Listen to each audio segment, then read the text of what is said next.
it's mind-blowing. And it's like very rare for actors to be, I mean, not rare, we all love to smell our own farts, but like it's rare for us to be looking at something that we did going like, wow, yeah, it's beautiful. this like, is so amazing. Yeah. I'm so proud, and I'm glad this is out there. I haven't said that about all my stuff. Yeah, y'all know my resume. I love Alita. I mean, I have said that about Alita.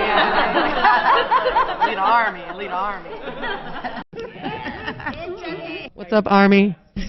Robert Rodriguez is currently working on Book of Boba Fett on Disney+. There's a rumor out there that if that went well, he was going to pitch an Alita series to Disney+. Have you heard anything about that? and have you even spoken to Robert since that first film about moving forward? Yeah, I harass them all the time. Like, it might become a legal issue soon. Well, I was, I email with James Cameron a lot, where I'm just like, how are you? And like, how are the avatars? And like, Alita. Yeah. And he's always like, I'm so down, which is crazy to hear someone like James Cameron be like, I'm so down. Yeah. And when we were in South by Southwest, I went over to Robert's house and had tea and was just talking about Alita. And we, all three of us, have so much love for Alita. It's never outside of our line of vision ever. Everything we do, we're just sort of like, how do we get back there? I mean, we all three of us took jobs with Disney. I made like a little show. They're doing Star Wars and Avatars. It's the same. But we're trying like hell. We're trying like hell to get her back out there, because we know how much, just like this, her story means so much to women, to young girls, to boys, to everybody. I mean, I think she represents something that transcends race, gender, all of that. So we're working on it, man. I'm super working on it. I'm happy to hear that. Hoka, hey, Alita Army. Welcome to the Alita live stream of November the 26th, 2021. What will be in Alita 2, Alita 3, a series, and beyond, where we discuss all things to do with the movie Alita Battle Angel, the source manga Gundam, and the greatly desired sequels. I am your host, the Muskogee Creek from Denver, Colorado in the United States, and right now I'm doing it solo, and there's only two of you out there, so I guess that's cool. We'll go ahead and start.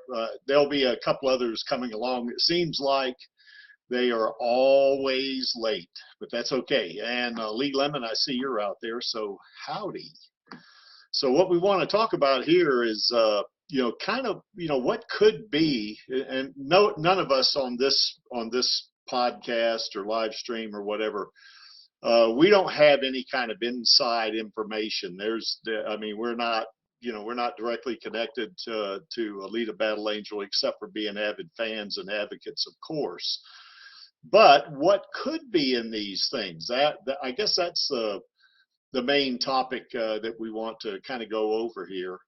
And certainly we've been after a sequel even long before I joined the Alita Army. I think probably well over a year before I joined the Alita Army. The Alita Army was definitely fighting for that sequel, and since then it has kind of expanded. Now we say here Alita 2 and 3, but really I think you guys know what I want. The Creek actually wants more than just 2 or 3. I want maybe 4 or 5 movies, because there is certainly enough material in the manga to support several movies, not just 2 more. I mean, you could really, and you guys know this, those of you who've read the manga know this as well as I do, is that there's enough material in the original series and in the last order to support maybe 5 or 6 or 7 movies. It's just that much material. So,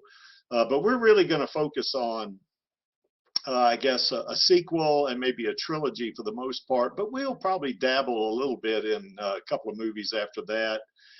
What an animated series might look like, and certainly anything else that would have to do with Alita Battle Angel, in terms of the character, and that would include merchandise too. So any merch, we want to definitely talk about that one. And while we're still waiting on a couple of others, I'm going to put put the link in the chat just in case somebody wants to come on and talk about Alita. And we're not limited to this. You guys know how this stream works. We'll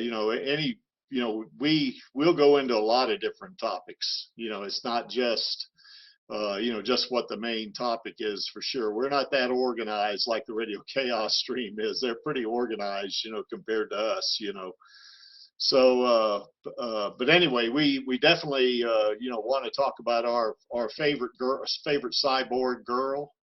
How, hopefully that she will, get that, get that sequel or get that trilogy or whatever. So if anybody wants to come on, there's the link. That means you, Lee Lemon, if you want to come on, or anyone else. If you want to come on and talk about Alita, here we are. So, first of all, let's talk about, hello there, Ash Blackwind, how's it going?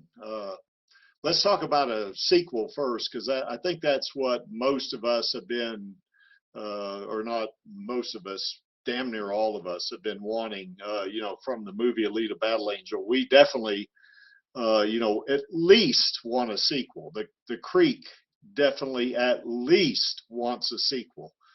And I don't mean just a sequel and that's it. Creek will be happy and I'll be satisfied and I'll never, never complain again about not seeing enough Alita on the big screen or on, say, in a series.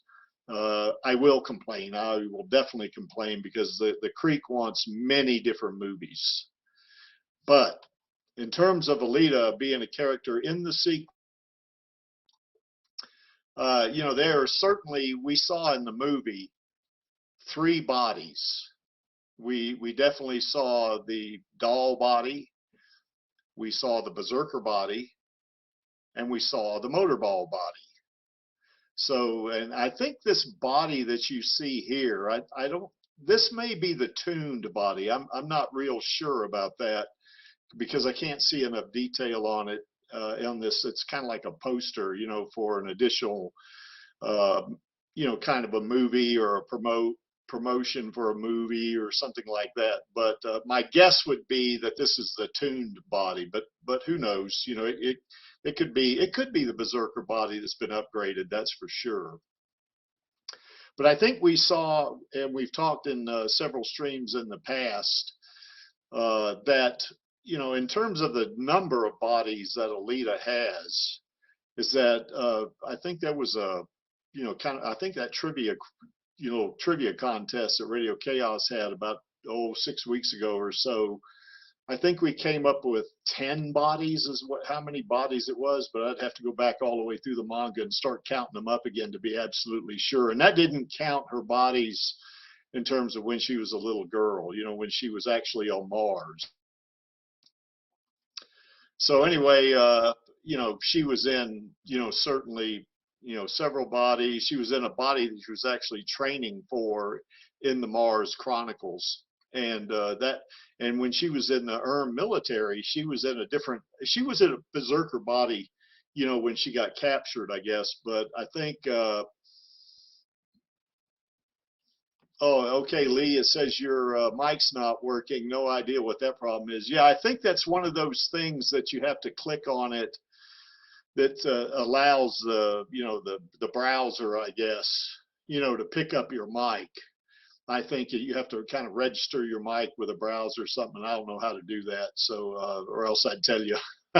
So, but anyway, yeah, with the berserker body, obviously, that's the final body she had when she was in the military.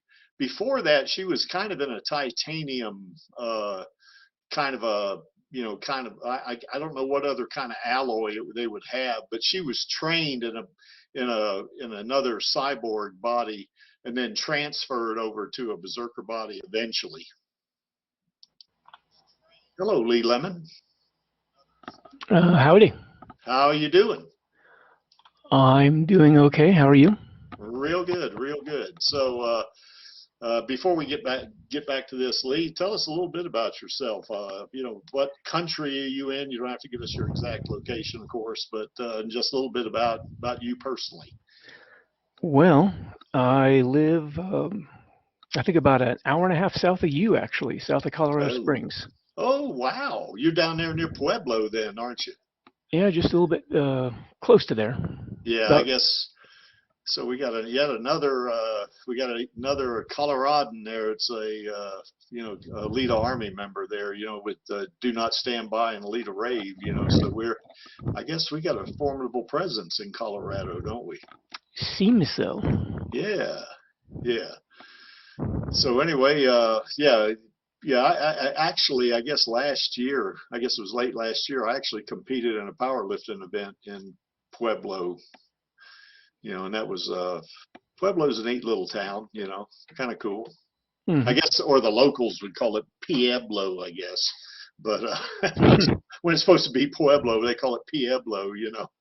So anyway, okay, when did you get involved with the Alita Army there, Lee? Trying to think exactly when. Probably about 6 months after I saw the movie when it first came out. Ah, okay. Exactly when. So anyway, yeah, we got Angelus just joined I saw us. the movie when it So 6 months after I guess after the movie came out, that's you kind of, well, you came on a little bit before I did even. I think 6 months after yeah, I think Lee, you're going to have to mute your. I guess if you're following it on YouTube, you know, you have to mute the YouTube. No, that was me. Oh, that's you, Angelus. I muted it. Oh gosh, Angelus, yeah, Angelus always causing problems, but.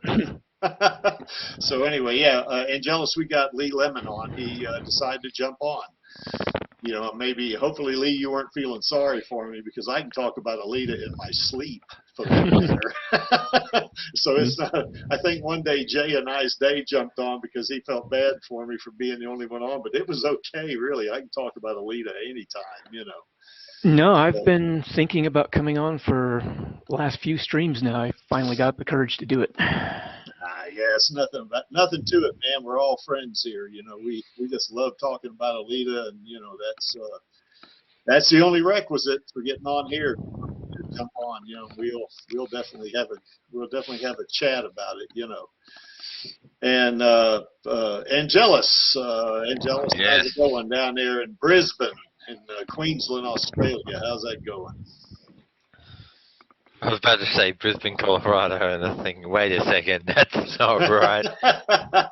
Yeah, you're not in Colorado, are you? But yeah, no, it's okay, I guess. It's just last day off, so I'm just chilling. Usually just at home gaming, so. Oh, so you're not working today, huh? Last day off, and then working tomorrow. So you guys down in Australia, y'all, I guess it's a U.S. holiday, Thanksgiving, I guess, mostly, right? You guys don't do anything like that, do you? Or at least not on November the 24th or whatever it was. No, we'll just join in on everyone else's celebrations. Yeah. Yeah, we just kind of use it here in the U.S. We use Thanksgiving as the excuse to stuff our faces with food. So that's, you know, and drink beer or wine, whatever, till we nuts, go crazy, you know. So. Yeah, every day's a reason to party. Oh, yeah. Australia. Yeah, oh, cool. Yeah. So anyway, I guess what we were talking about, I guess before Lee and then Angelus joined on, you know, in the sequel itself, which I guess James Cameron has said that's going to be Alita, the Battle Angel, Fallen Angel is what she's, or Alita Fallen Angel or something like that.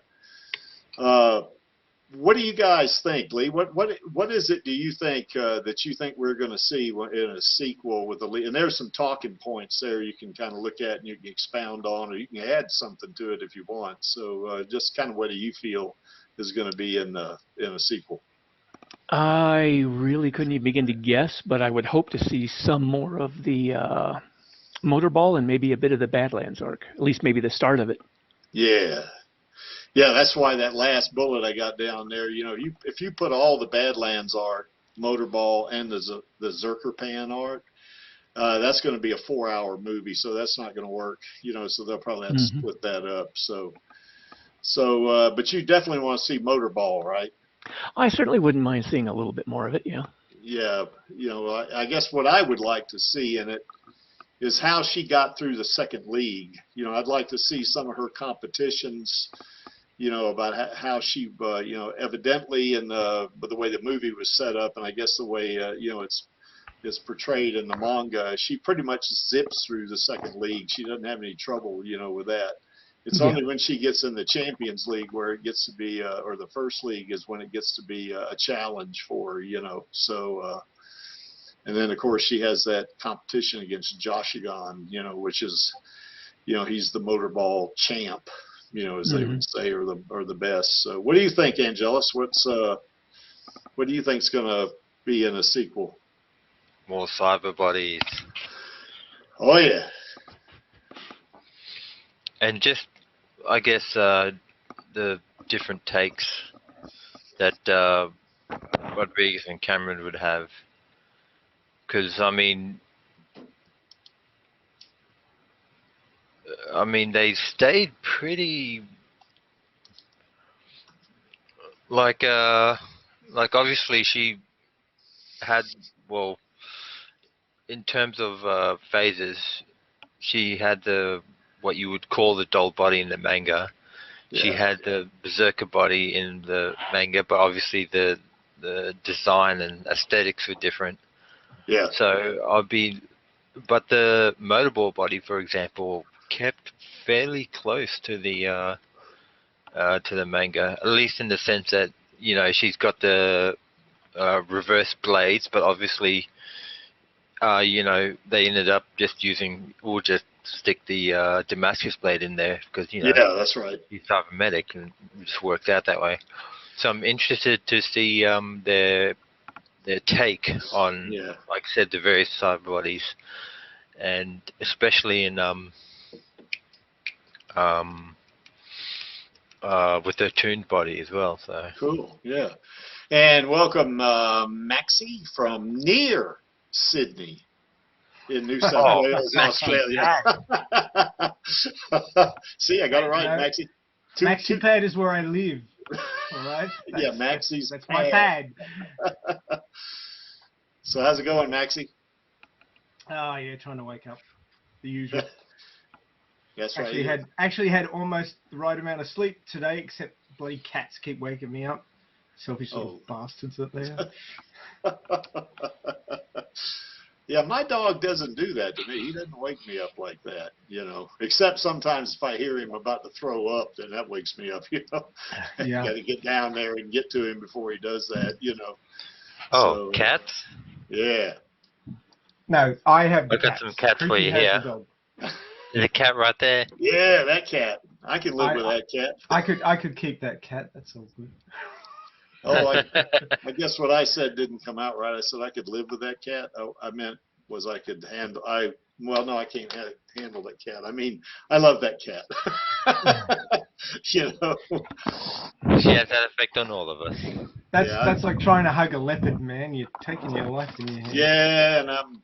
You know, here a couple of weeks ago, what did I say? I loved Alita's tail. No, that didn't come out right, did it?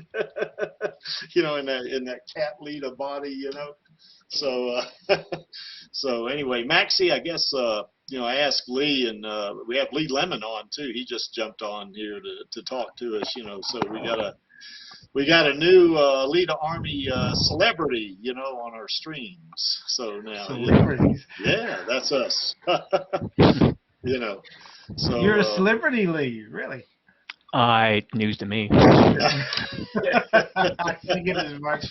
Yeah, exactly. And I guess Dan's going to be on here in about 10 minutes or so. He's going to be he said he wanted to come on, but he's going to be like, he said 15 minutes late. But you know, with Dan, it's probably going to be like more like 20 or 30. So you know.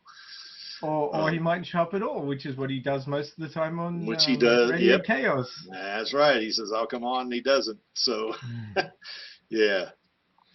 Yeah, and I guess David Watson says, all about that tail. Yeah, it is. The creek loves that tail. So anyway, Oh gosh, the creek loves Cat Lita's tail, or whatever. Yeah, never mind. Let's move on from that. 'Cause I keep digging that hole. You do. Yeah, I do. So anyway, Maxie, what do you think? It's going to be in like an Alita sequel.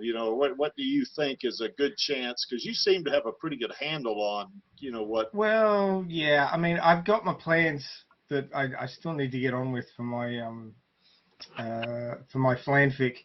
Yeah. Which is on hiatus at the moment. I've got still got this pile of reference material here that I've got to start digging into.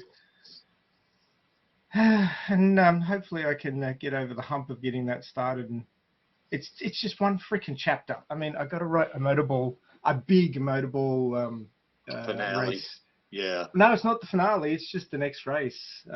Okay.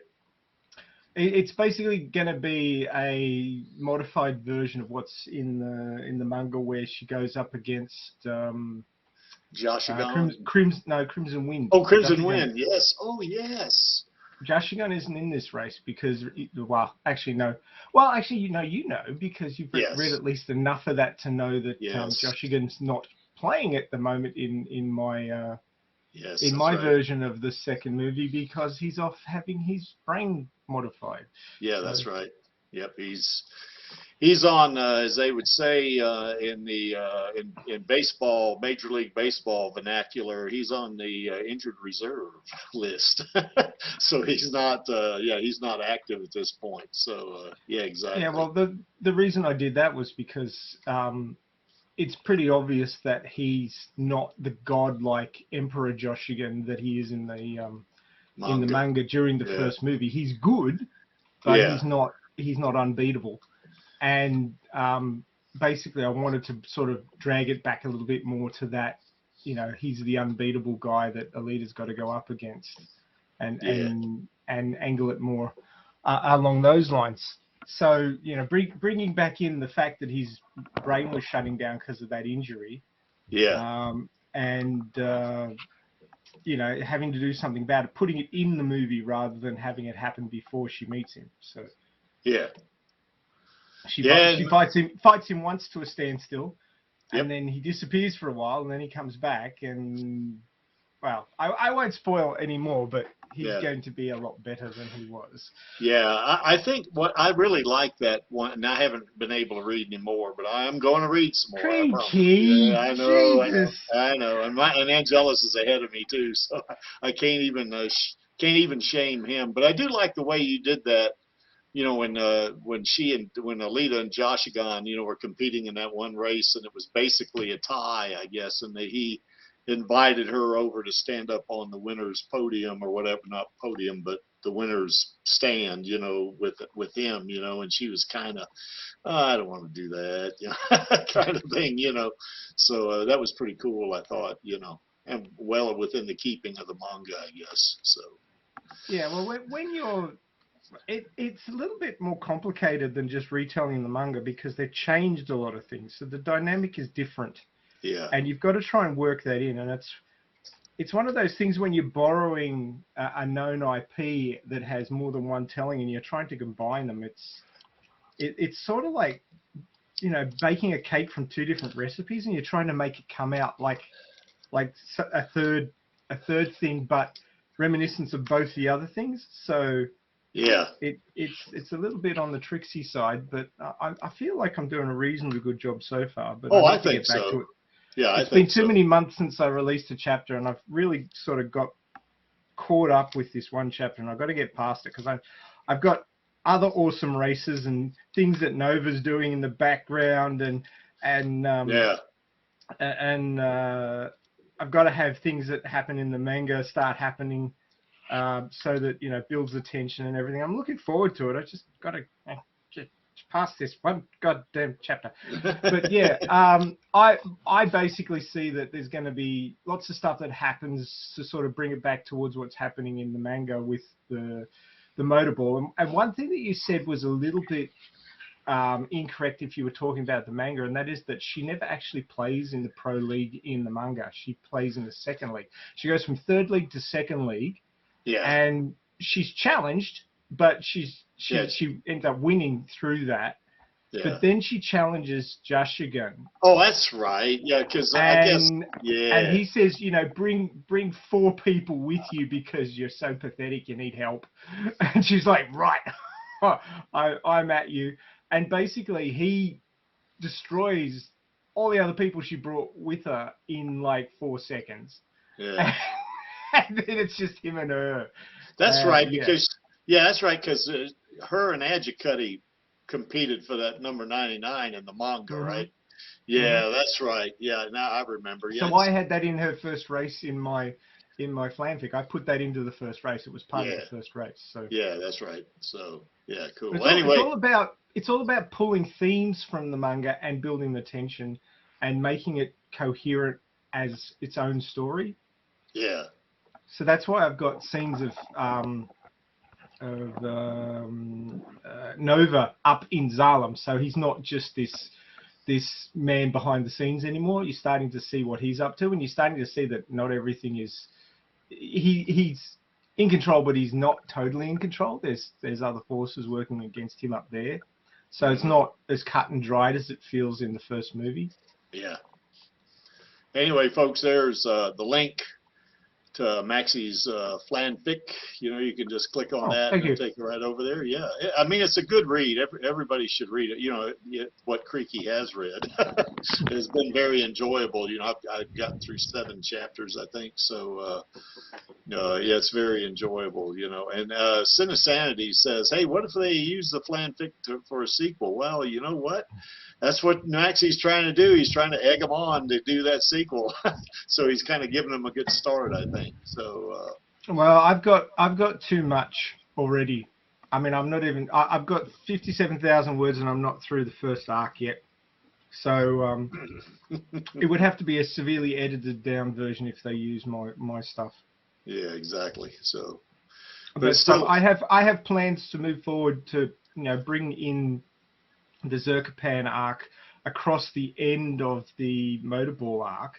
So there's going to be a big showdown between Alita and Jashigan. And from that, things are going to happen.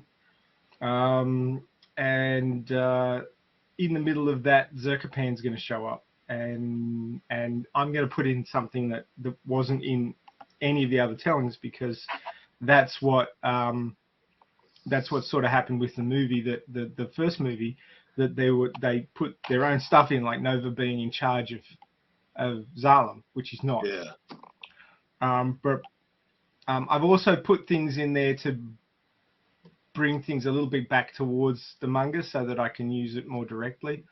So it's interesting. It's worth a read if you like reading. If you're one of those people who just don't read, I'm attempting to getting around to recording a audiobook version. Nice. But, it's I just wish I had a voice that was more soothing. There's nothing more wrong with your audiobooky. voice. Where's that chalkboard? Yeah, that's right. Well, no, everybody in the Alita Army knows your voice there, Maxie, so that's not going to be a problem, I don't think. Oh, God, yes, I've forced it on everybody for nearly 2 years now, haven't I? Yeah, exactly. So anyway, Ash Blackwind brings up an important point. He feels like the Badlands arc is going to be a little bit too much for the sequel. And, I kind of agree with him, because if you tried to stick the Zerkapan arc, the Motorball arc, and just even some of that stuff as her being a civilian, and then try to go into the Badlands arc, you're talking about a 4-hour movie, and that is not going to fly. So, Nope. But if they did something like, maybe they did the Motorball arc, because that's where they ended, with her raising her Damascus blade to Zalem, to kind of threaten Nova or tell Nova, I'm coming for you, big boy. So and then kind of go that route, and then maybe hit the Zerkapan arc. One of the things they could do, though, is that at the very end of the sequel, they could show the beginning of what would be the Badlands arc, and that's kind of why I got that last bullet down there, because I think in a movie, even in the sequel, I think it would be a little too soon to bring Figure 4 and Chaos in, I think. Who knows? They probably, I guess Lita Calligridis said that they had seriously considered bringing Chaos in, you know, when they were at that spaceship in the lake, you know, but, you know, they didn't because they felt like it was too much themselves. So, but anyway, this is kind of what, you know, I guess, you know, some of the things that I think they could consider putting in, you know, putting in the sequel. I know one thing I would love to see is Alita playing musical instruments in the Kansas bar. I mean, I'd love that. That would be great. That's got to happen. Yeah, I'd love that. They can't avoid that scene. Yes, you know, because Rosa can sing. You know, I mean, she can, so she can do it. You know, you know, I know she can do it. So, you know, have her, you know, play in the. Well, I guess in the manga she was playing keyboards, wasn't she? Yep. Yeah, playing the key. She had like 2 or 3 keyboards there, and she could, you know. And then she played the guitar when she was giving Zapan the opportunity to take her out, and he couldn't do it because he was so. When she was giving Zapan a schooling. Yeah. Yeah. Again. Yeah, what was it she said to him? Did you miss me, big boy? Or something like that. It was not that, but it was something like that. You know, it was almost derisive, you know. Or it was derisive, actually, you know. And of course, she was in a civilian body when she said that to him too, wasn't she? Yeah. So she wasn't in. See, that's one part that's going to be difficult to sort of work in, because if you interleaving the start of the Zapan arc, which I am, into the motorball, in between the motorball, she's going to be in the motorball body, unless I can think of a way to hot swap between the two, but. Well, I think maybe not. Like in the Kansas bar, though, I mean, she can't be in the motorball body all the time. You know, oh, we just lost Maxie, I guess. Or no, we lost Angelus. Yeah. Oh, I get you Aussies mixed up. Yeah, fair enough. Well, we're all handsome bastards, so I can understand that. Yes. Yes. But yeah, I mean, I might be able to swing it. But if you notice during the motorball arc, she's in the motorball body all the time, even when she's out. So she doesn't have an alternate body to swap into there, because they're pretty much broke. They're running on fumes. But might be able to swing something there. See what they could come up with something like in Ito's. You know, Ito has a bunch of those bodies down there, I guess, you know, those cyborg bodies, and he could pick one out for her when she says, well, I just can't be in this berserker body. It just brings back too many bad memories of Hugo and all that stuff, you know. You know, and then they could kind of swap it out just when she's not playing motorball, you know, and then kind of do like a locker scene, sort of. You know, where they put her back in the motorball body, you know, and then she's back in the, you know, I guess in the locker room with Ito or Ed. I guess it would have to be Ed, wouldn't it? The hassle is that it took them so long to put her into the bodies in the first movie that there's going to have to be a decent amount of time between, you know, matches or what have you, where she'd have a reason not to be in the motorball body. And the thing is, if she's playing motorball, she'd want to keep training. So she'd really need to stay in that body to keep training. She wouldn't want to get out of it. So they probably, they could do something then like swap her feet, you know, I guess. You haven't read that chapter yet. No. In the next chapter you're about to read, she swaps her feet over. She swaps them. You need to keep reading, dude. Just get on with it. Yes, sir. It's not that hard. Just I know. I know. Read a chapter a night. Yeah, it's not hard. It's not a hard read. I mean, you know, I think you have to pay attention when you're reading it. But it's not a hard read though. I mean, you know, so everybody, you know, just make sure, you know, when you know, go ahead and read that thing. You know, I mean, it's an excellent read. You know, I think Maxie, you've got a future as a novelist, I think. So anyway. Well, yeah. I mean, if I get off my ass and write some more. Yeah. So. But actually, I'm doing a writing for sci-fi and fantasy course through Sydney Uni at the moment. It's just a short course, 6 weeks, but it's quite useful. I recently did an editing course as well, yeah, I've got like 3 new ideas for new stories, but I don't want to rush into those just yet because I want to keep on with this one. Because if you lose your momentum and you sort of your muse goes off a story, then you're kind of like stuffed and it ends up just sitting there. And this is a story that's very important to me, and I don't want to just dump it. Cool. The other problem is you have too many ideas. Like I've already spent too long on the first arc. I should have tried to finish it up now, but there's just too much to fit into it. Yeah. I mean, you haven't even read Die Hard on a Train yet. Oh no. The nearly 10,000 word chapter where Koyomi meets Shimira. So you need to get to that chapter. Yeah. Dude. Okay. All right. Well, Lee, you've read it 3 times. Well, I've also referenced some of it for my own story a bit too. So. Ooh. Oh, cool. Are you writing a little bit of a fan novel yourself, Lee, in this area? About Alita? Well, Alita features in it. I'm a disabled vet, so I had a story idea for someone who deals with mental illness in that world. Okay. And the main character is a man dealing with mental illness while also trying to survive in Alita's world. Oh. That would be harsh because Alita's world doesn't seem particularly friendly. No. But that's why I ended up sticking him with Dr. Ito and Alita, because they are key in helping him to survive. Well, that's interesting. Boy, that's like an offshoot. That's pretty cool. Yeah, it's very much not canon at all. Yeah, well, no, I mean, Lee, drop the link into the private chat in StreamYard, and then Creaky can drop it into the public chat. Oh yeah, why don't you do that? I'll try and do that. I am not tech savvy. Well, all you need to do is go to a new window in Chrome or whatever you're using. Go to your story and then copy the URL and just paste it into the private chat next to the window that you're talking in now, the one for StreamYard. Yeah, you see the private chat is one of those icons on the far right over there.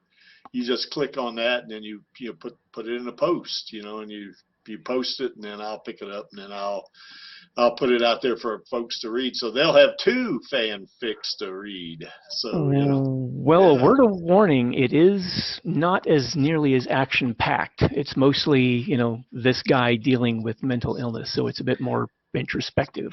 Slice of life is always good. I mean, I've watched a lot of slice of life animes recently, and you actually can learn a lot from them. You don't always need a lot of action. Yeah. Oh, okay. Well, let me see if this works. Okay. I mean, it may not be everybody's cup of tea, but you'll probably find a few people that are interested. And for all those people who are listening right now, if you read something on the internet that somebody's written, remember that, they're not getting this published. They're not getting, professional reviews or anything like that. But if you like it, spend a little bit of time and write a review of a chapter or leave them a message or something like that. Just let them know that you've read it and let them know that you liked it. Yeah, that's one of the biggest problems I've got right now is I'm pretty sure since my viewership dropped off that I may have gone off the rails a little bit in the recent chapters, but nobody's giving me any feedback, so I don't know what I might have done. Yeah. But yeah, don't just be, it's good. Tell them what you actually liked and what you didn't like, because we need some sort of feedback to know what's going on. Oh, cool. I like this. I just took a look at it, so I'm going to put it in the public chat here. By the way, we just got joined by Den and Do Not Stand By. How's it going, guys? So don't expect Lee. Don't expect Creaky to read it anytime soon, because he's not getting in mind. What time has he got to get to yours? Well, I'm just glad I've actually got some people who are interested enough to read it as it is. So. Oh yeah. Oh, anything with Alita in it, the Creek will get to eventually. Yeah, I was just going to say, Alita doesn't actually appear in it until about chapter 5. The first 4 are just sort of establishing the main character and sort of his life in Iron City. Oh, that would be interesting, though, I think. Well, I'm hoping so. Yeah. So how's it going, Dan?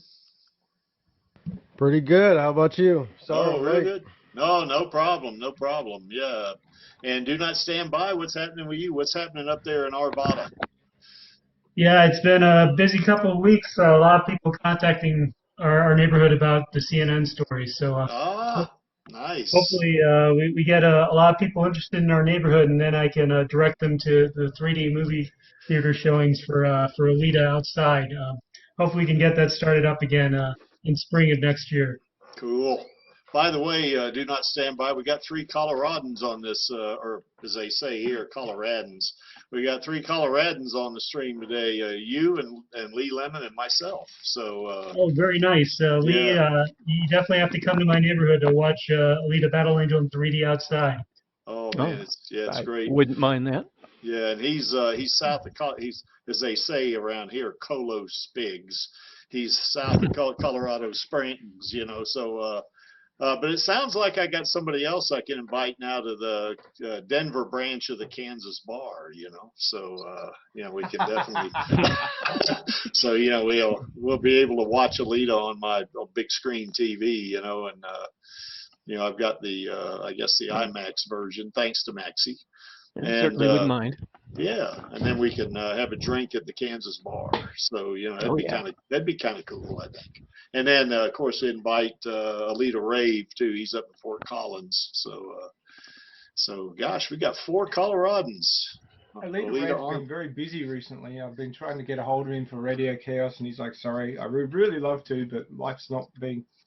Yeah, giving me the time at the moment, and I'm like, oh, yeah, I've invited him to some of my streams too, or here. Then he is extremely busy. Well, a lot of times he travels on Friday, you know, so he's kind of tough for him to get on. I know he's been on the stream a couple of times, but you know, it's pretty tough for him to, you know, do anything over the weekend. He does a lot of traveling to go see his kids and stuff like that too, you know, so it can be kind of tough for him. Okay, well, Den, what do you think? You know, I remember Den had a stream, you know, last year when, you know, I guess Angelus and I had come on his stream, and he kind of assigned us homework, kind of like he was doing the thing that Maxie does to us, but he assigned homework to us about what we would think what would be in Alita 2 and 3. I don't know if you remember that stream or not, Den. That was a kind of a neat stream. And what do you? I don't have Alzheimer's yet, but yeah. Yeah. Well, I don't have Alzheimer's either, so you know. But anyway, yeah. What do you think, Dan? What do you think we can expect to see in a Alita sequel? What do you think would be in that particular movie? Well, I'm not very good at predicting people's behavior, but I can tell you what I want to see, and what I want to see would be basically what we get in the manga. Just so first of all, I think we've already had setups, allusions to Japan being the villain in the next film. One of the villains. I mean, Nova's still a villain. Yep. Yeah, of course, yeah. But the main villain, because Nova would be more orchestrating stuff. And my version at least, he would be more orchestrating stuff, more behind the scenes until the final film. Yep. But with Japan being the main one, with Nova orchestrating Japan against Alita.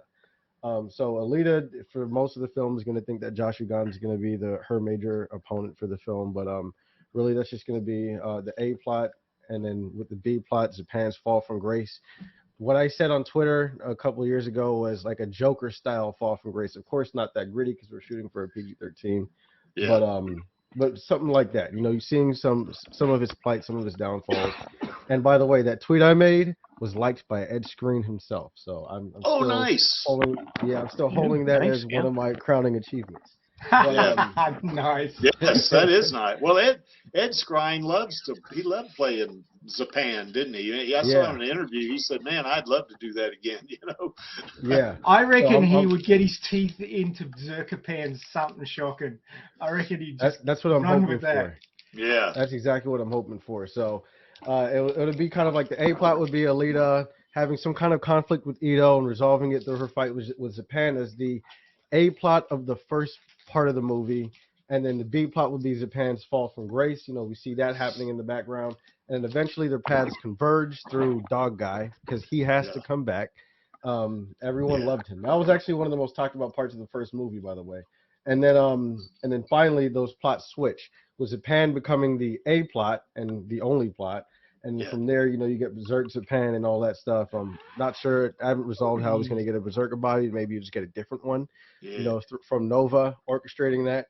And yeah, that'll be it. That'll be how it ends. And then from there, you know, turns out Final Champion was just a ploy to get some of the best best fighters in Iron City into the Toon program somehow. Either maybe Nova's adjacent to that, or he's actually running it. I haven't figured out how that would work too. That's up for people like Max, who think for a living. Yeah, that's more or less what I think. Cool. What about you? Do not stand by. What do you think? What would you like to see in a sequel?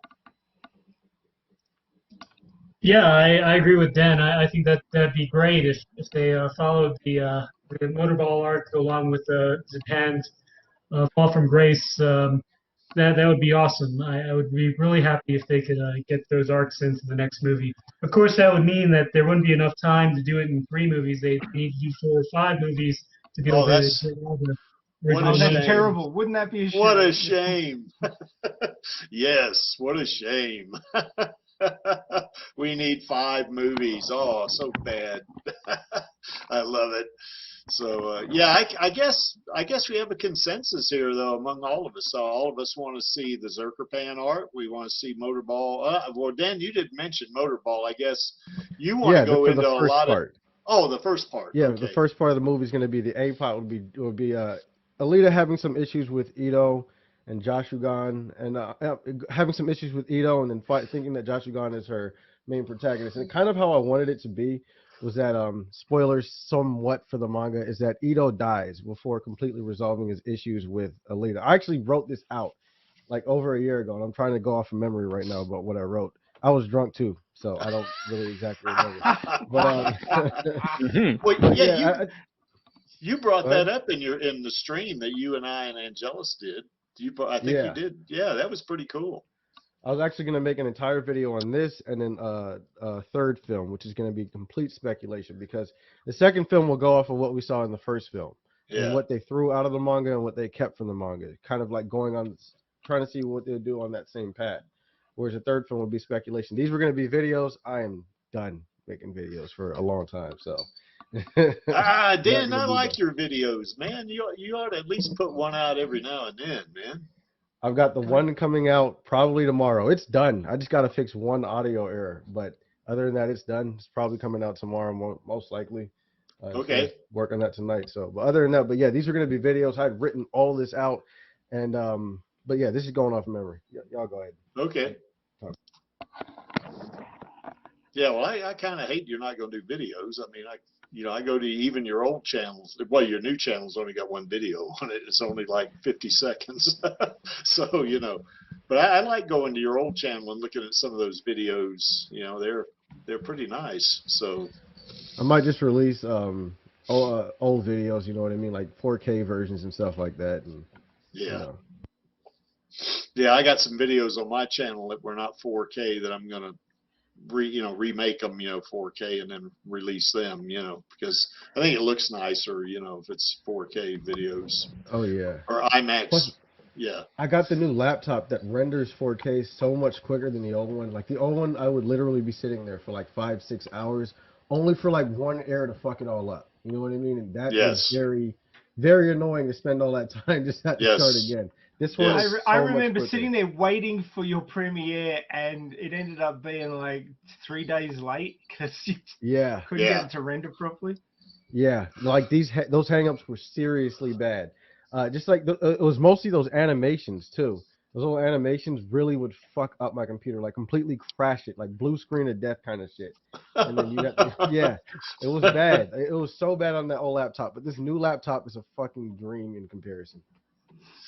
Yeah, I think I told you a couple of weeks ago, I actually saved one of your videos on my YouTube page, that one about Alita's love life, Oh, yeah. I really like that video. I saved it, where she's, whether she should go with movie Hugo, manga Hugo, I guess Chaos, or who was the other one? It was Chaos. Figure four, that's right. Yeah. And of course, Yeah, figure four won out, which I loved. So that you know, one, yeah. that video was a video I had a lot of problems with, and when it comes to rendering and shit like that. Yeah. And that one was also late. Like that one was 6-7 hours late because of the fucking render issues. And when I watch that one now, I see all the things that I could have fixed but didn't have time to. You're gonna notice. I think you're gonna notice a jump in quality when it comes to this next video. There's a lot more of these little animations and stuff, and it just looks so much better just because this laptop is so much easier to use. Cool.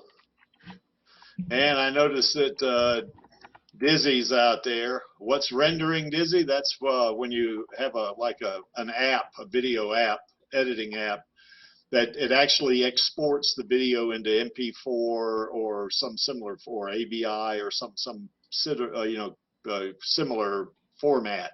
So when you do a video, you can't work with it in MP4. It has like project files or something like that, and you put that together and then you render it or export it, depends on which, and different apps call it different things. But once you do that, then it saves it in that format. You can play with say a media player or real player or something like that. So anyway. And it can take a long time. And Yeah. if you notice one error, like you be halfway through a render and notice an error, and you're just like, "Fuck, damn it, I gotta start all over again." Well, I got a pretty fast computer. I got a quad core. I just got a I guess it's a an Intel thing, and I put it. I went and bought a desktop. Because I think laptops sometimes lack the memory, and even on mine when I'm exporting or rendering a video, it'll crash sometimes, or if I'm just doing editing, it'll crash because it runs out of memory. Even though I got 32 gigs of memory, it still probably not crashes. Putting all that memory to use. It's probably. Well, that's just it. I mean, and of course sometimes I'll forget. I'm running Dropbox and Discord and all that shit on mine. And it takes up all that memory. So. I got 24 gigs of memory, and I don't Yeah. even get to using that much. And I've been running like Halo Infinite and Arma 3 and rendering 4K videos with all kinds of effects, and I don't even get close to using all 24 gigs of memory. I got a gaming laptop now, and that's really what put me over to video and stuff. Yeah, Dizzy's got a good point there. Quad cores are, well, I mean, my computer is a new computer, the one I have. I got an old quad core, that I actually put together, I guess, back in 2012 or something like that. I used to do videos on that, and it took forever. It's kind of like what you were saying there, Dan. Yeah. But this new it's an Acer, I guess, and it's fast. But the only thing is it's not a gaming system. And I guess I could upgrade it. I could put a really good graphics card and stuff like that in it, but I don't know. One of the other problems too that you have with rendering is like with YouTube, your videos can't be over 15 minutes long, those that you upload. Now, if you stream like this, it doesn't matter. It can be hours long, which it usually is when Creaky's stream, or if he's doing something on Radio Chaos, it's usually 3 or 4 hours, isn't it, Maxie? Oh, yeah. So, wait, hold on. I got videos longer than 15 minutes. Oh, do you? Yeah, the last one.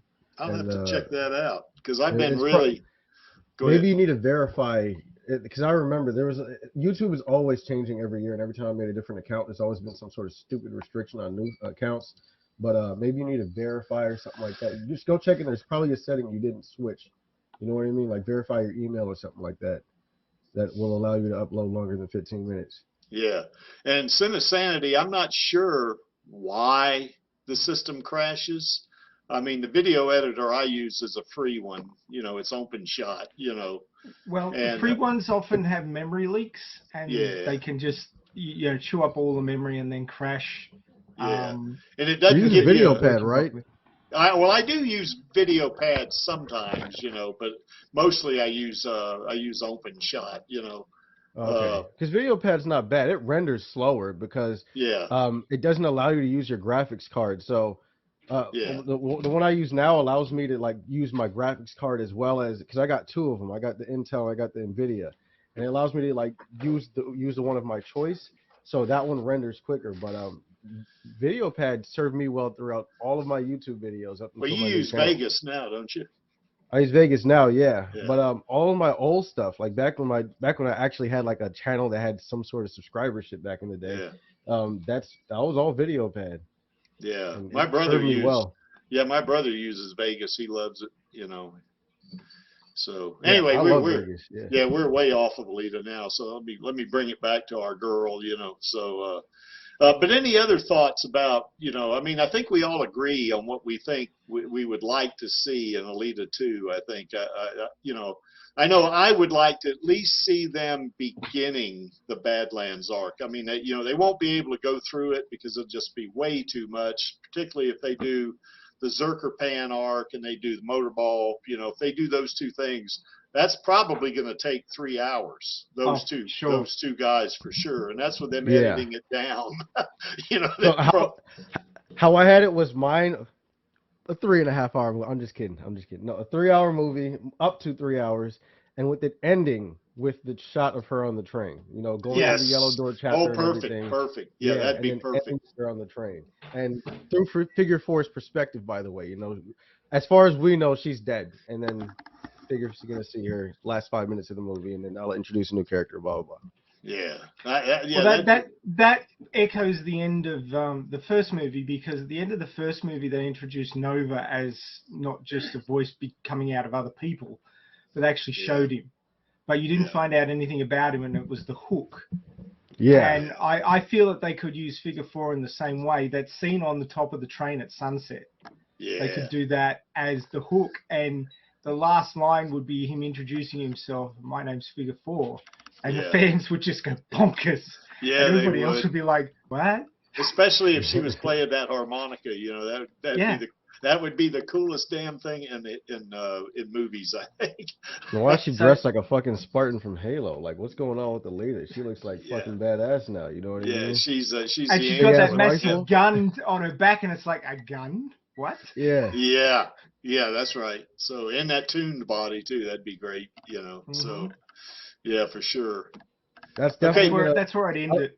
I think that'll because the ending of the original film that we got in 2019, that already had a lot of like fucking uproar, both bad and good. Some people were mad at it, kind of calling it a cliffhanger. Other people were like, "Oh my god, I need to see more."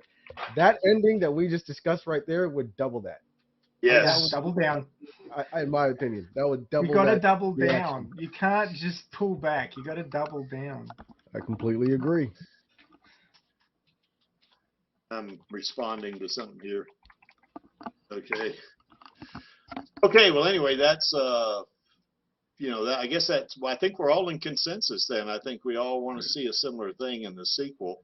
In the third movie, and I stopped here at the third because you know, the Creek wants to see as many movies as they'll put out, because they certainly have more than enough material to do this.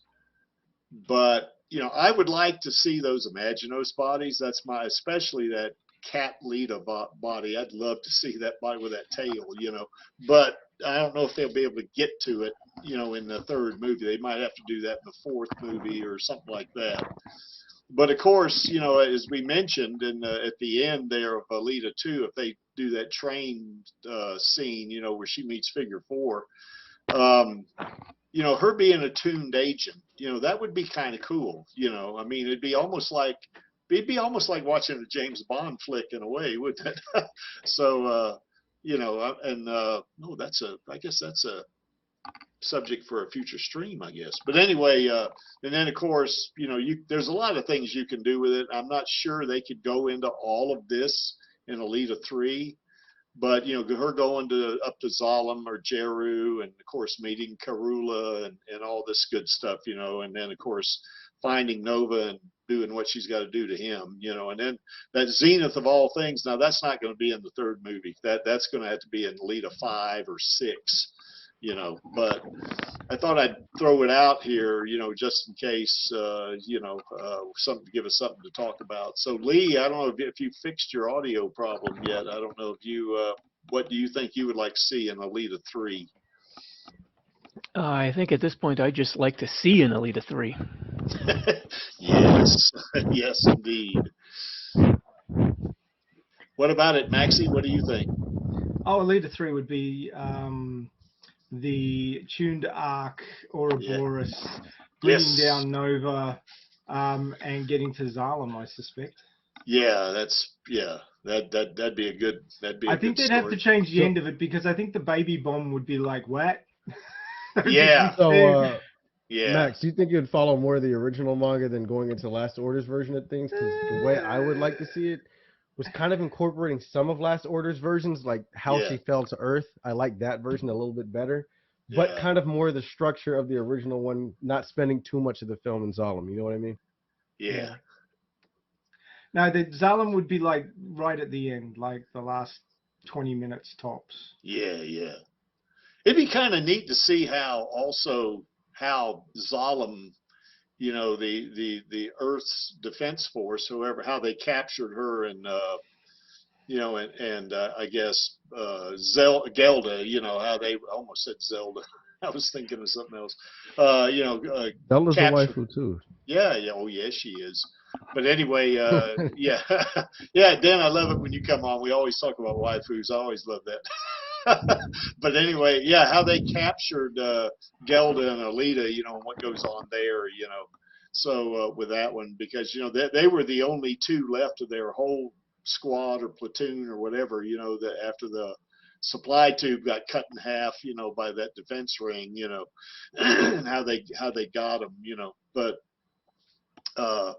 anyway, that would be kind of a cool thing. Do Not Stand By. What do you think? Or did I ask you already, Dan? I might have asked you, but you know, I guess we'll go with Do Not Stand By. I'm gonna come back to you, Dan. What do you think you would like to see in Alita 3? Yeah, I'm fine with them changing some things from the manga, since there wasn't the scene with Gelda and Alita going up to 2. This could be something new that they could write and make it thematically powerful, kind of like some of the things that they added in the first movie that weren't in the manga. Yeah, I think that would be a great opportunity to be able to close that mystery of how Alita ended up in the junkyard. Yeah. Yeah, and I'm also I think it'd be great to have her get the Imaginos body in Alita 3. Yeah. Manga, just like they did a different story of how she found her own body rather than Ito just having it in the closet. Yes. That's a change that they could do in Alita 3 that would be better than the manga. Yeah, I'd love to see her in that. You know, I like them to take it slow, because if they do that, that means more movies. But you know, in that Imaginos 1.0 body, I'd like to see that.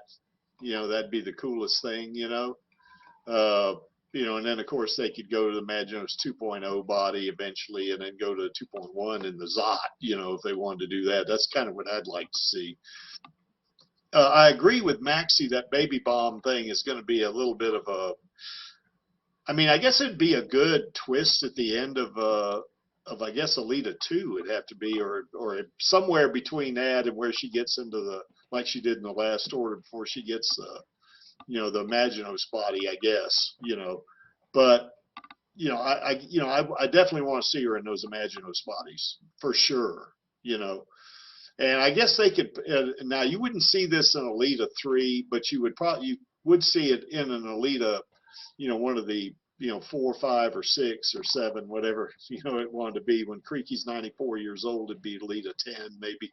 But anyway, but you know, I would love to see her in that Imaginos 2.1 body.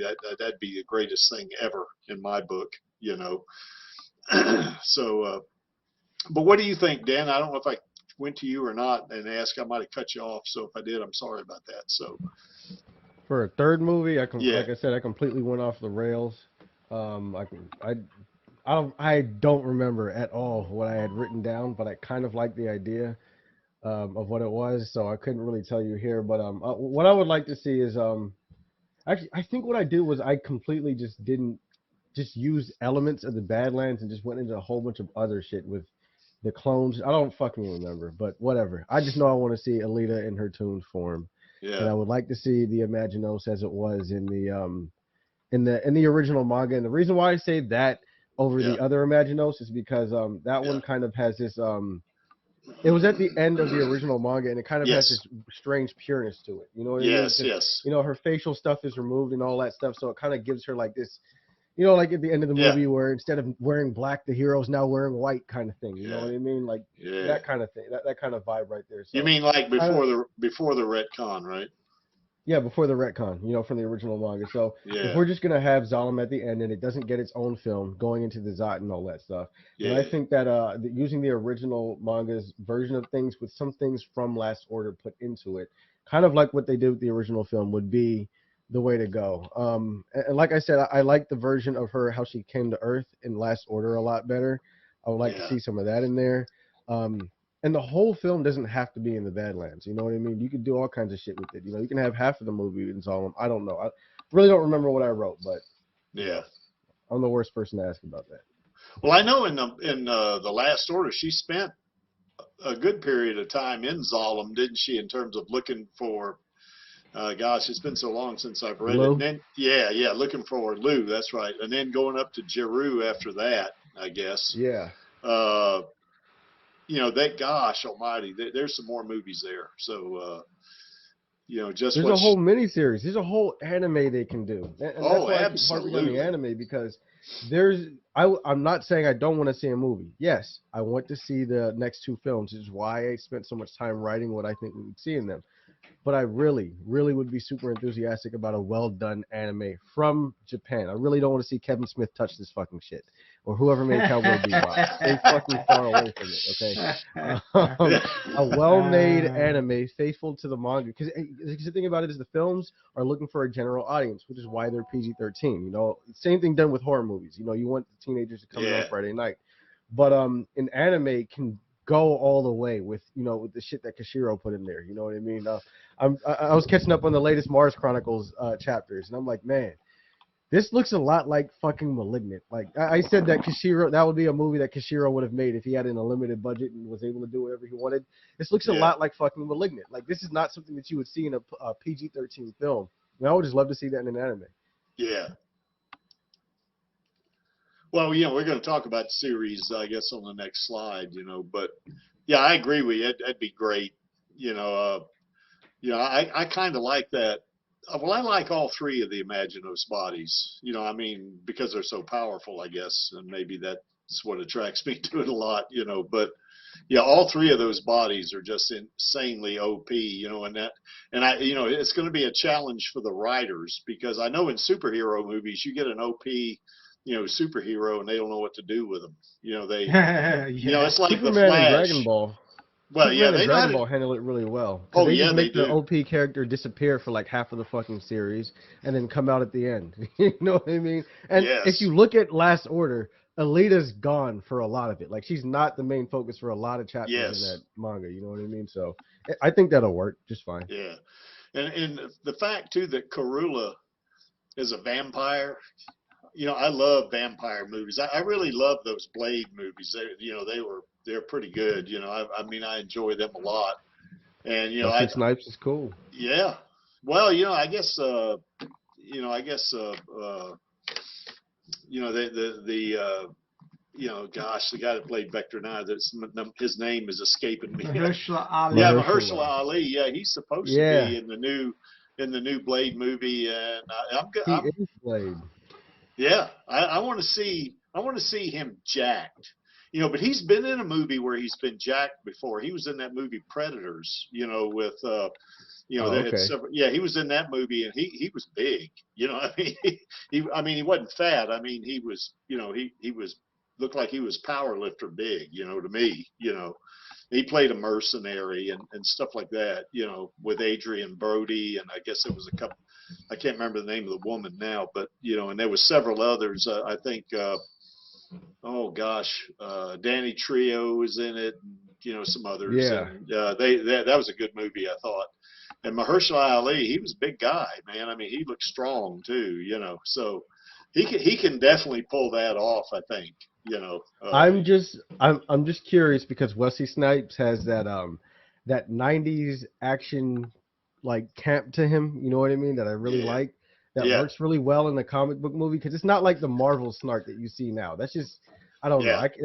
I'll get into that another time. But there's just like, something like you saw with Wesley Snipes and Demolition Man.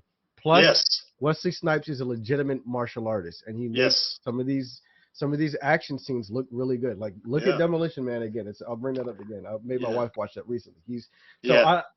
I'll have to see how he fills the shoes, but he is a good actor. I did like him as Vector. Well, I think Wesley Snipes is like a 5th degree black belt. I think I'm not sure, but he was supposed to fight Joe Rogan in a kickboxing match a long time ago. I think Joe Rogan would have won, but I don't know. Dude, Joe Rogan's a fucking monster. Yeah, he's pretty. Yeah, he is. He's pretty badass, but I don't know. No, he's not bad. Joe Rogan's a monster. Like he's a fucking beast. But I was gonna say something else. I forgot. Oh no, I would like to say this. I would like to see Mahershala Ali return for the Alita sequels. Yes, it can be done because people die and come back all the time in the Alita manga, just like they do in Dragon Ball. Like it's like a rite of passage to die in the Alita manga. So at least once. So I would like to see Vector come back and fulfill his role the same way he did kind of in Last Order. You know what I mean? Kind of being that like that capitalist kind of, you know what I mean? I really like that, how they used him in Last Order, especially after Alita, just a Declaration of Independence kind of thing. That shit was cool. So bring Vector back. Well, the thing of that, I'd like to see how he would do if they put him in a wheelchair, kind of like they did, in the manga. It'd be kind of neat, to see, because I mean, it'd be neat to see him play Blade, and then the next movie with Alita, he's not. Yeah, see, that way he can do the movies at the same time. He can do a bunch of stunts with Blade and then heal up in the wheelchair as Vector. You know what I mean? Recover. Yeah, that's right. Yeah, exactly. So that'd be the coolest thing ever, Yeah, I really like him, and I think we'll see. I think we'll see Shuri. Well, what you got to think about is Vector lost most of his threatening sort of position at the end of the first movie. He went from, the guy who was pulling all the strings and trying to get her killed, to this guy cowering in the corner going, "Don't kill me, don't kill me." Yeah. So, but see, I mean, not as a threat though. Bring him back as kind of like the neutral. You know what I mean? Kind of like how he is in the manga. Because in the manga, he's not really a villain. He just kind of like, he's really is just neutral, more or less in my mind. He's just a capitalist. He's like, whatever's gonna make me money and give me power, that's what I'm gonna do. And you know what I mean? Like that's kind of like how I want to see him come back. So not as a threat, but just kind of maybe kind of on Alita's side. Like they kind of have similar goals, to free the scrapyard. But I guess that's more Last Order stuff. So I don't know how that would fit in, but I would love to see him come back. Yeah, one thing Ash Blackwind just brought up is that Disney, they may be having some financial challenges, and maybe this could be their out. This could be their out, using Alita, I mean, coming up with a series and some movies and stuff like that, and certainly merch, I mean, this could be their saving grace if they would just act on it, I think. Yeah, what do you think? Do Not Stand By. Is that kind of in line with what you think about what should be in these movies? Because this is not limited to Alita 3, obviously. We've kind of gone, into Alita 7. And that's all right. I'm okay with that. I have confidence in Lita Kalogridis. I'm happy with the changes that she made in the manga so far.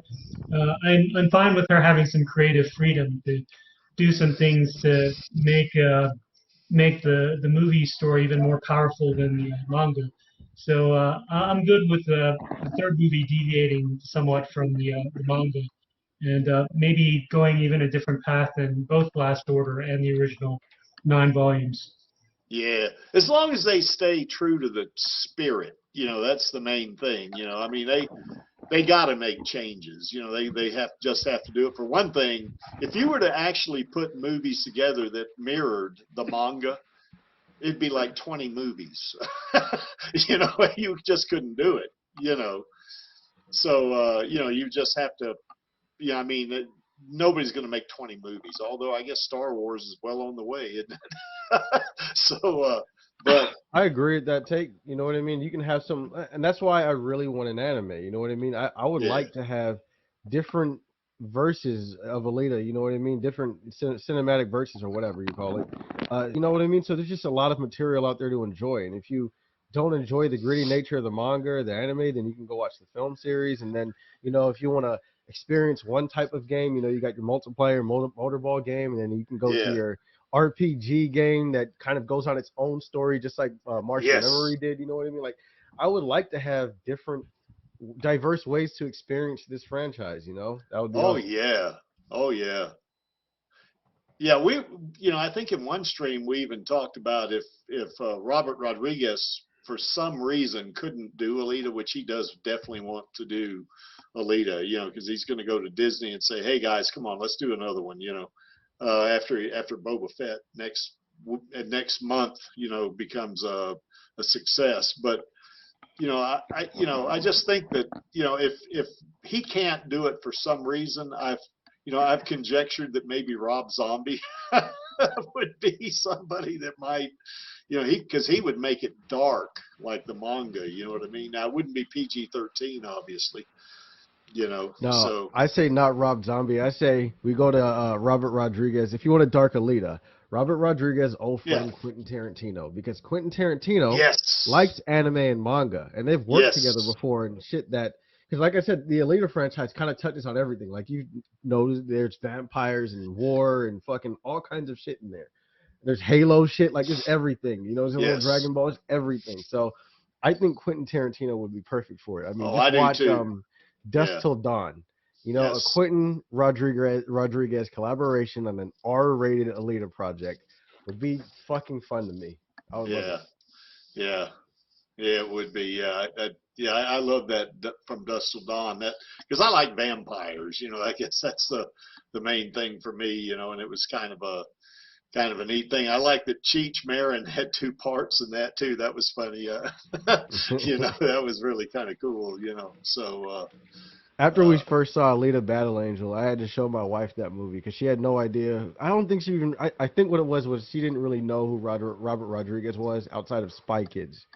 Yeah. And so I was like, come watch Dusk Till Dawn then. So after we saw Alita, we went and watched Dusk Till Dawn, and she liked that movie a lot. Yeah. I like the final scene, where they're panning back and there's all the trucks parked there and the trash pile out the back, and it turns out it's a friggin' step pyramid. It's like, oh, you've only seen the top level. You're so fucked. It's got all them damn skulls and all that shit in there. Yeah, I love that. Yeah, that was great, you know. Yeah, it's good to have vampires that aren't based in, you know, from Dracula. Having Mayan vampires, which makes a lot of sense because they had a blood-soaked culture. Yeah. So it would attract, you know, creatures that fed on blood. So it makes a lot of sense. It'd be like Karula. You know, Karula's a vampire. So, I mean, and she's old, you know, I mean, she's older than Creaky.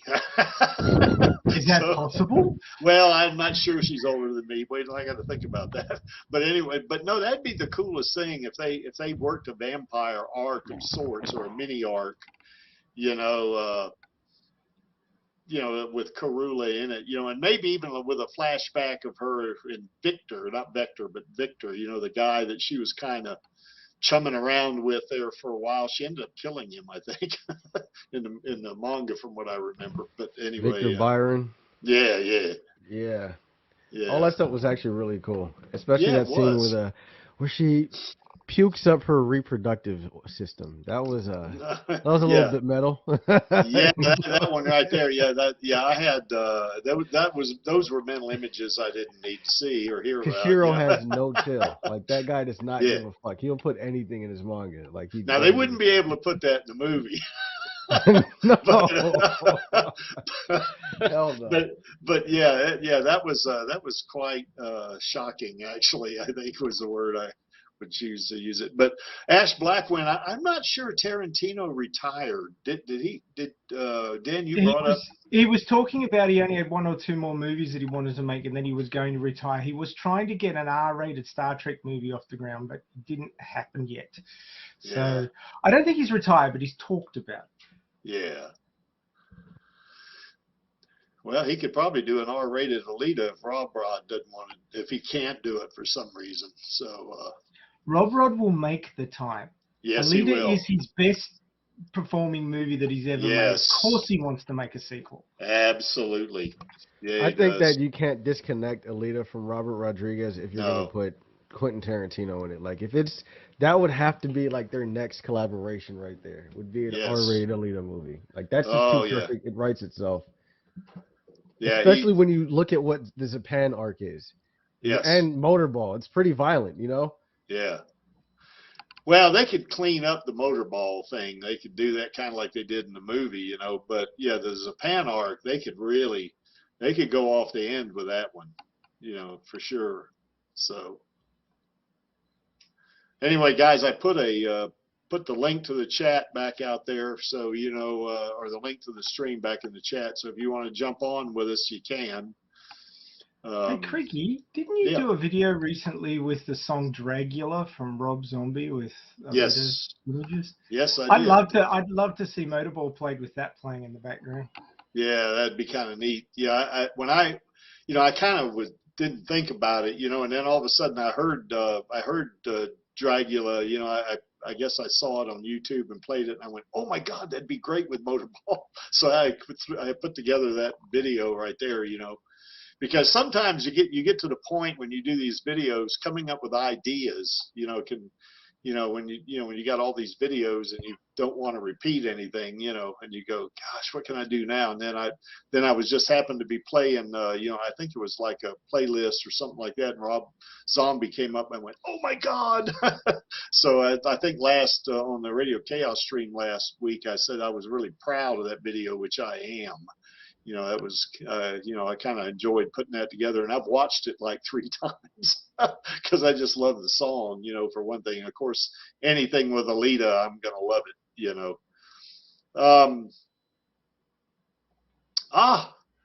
That's a good question, Alejandro. How does Alita compare with Celine from Underworld? You know, that's, you know, that Kate actress. Beckinsale is hot. Yeah. Oh, yes, she is. That's all I know about Underworld. Like, she is insane.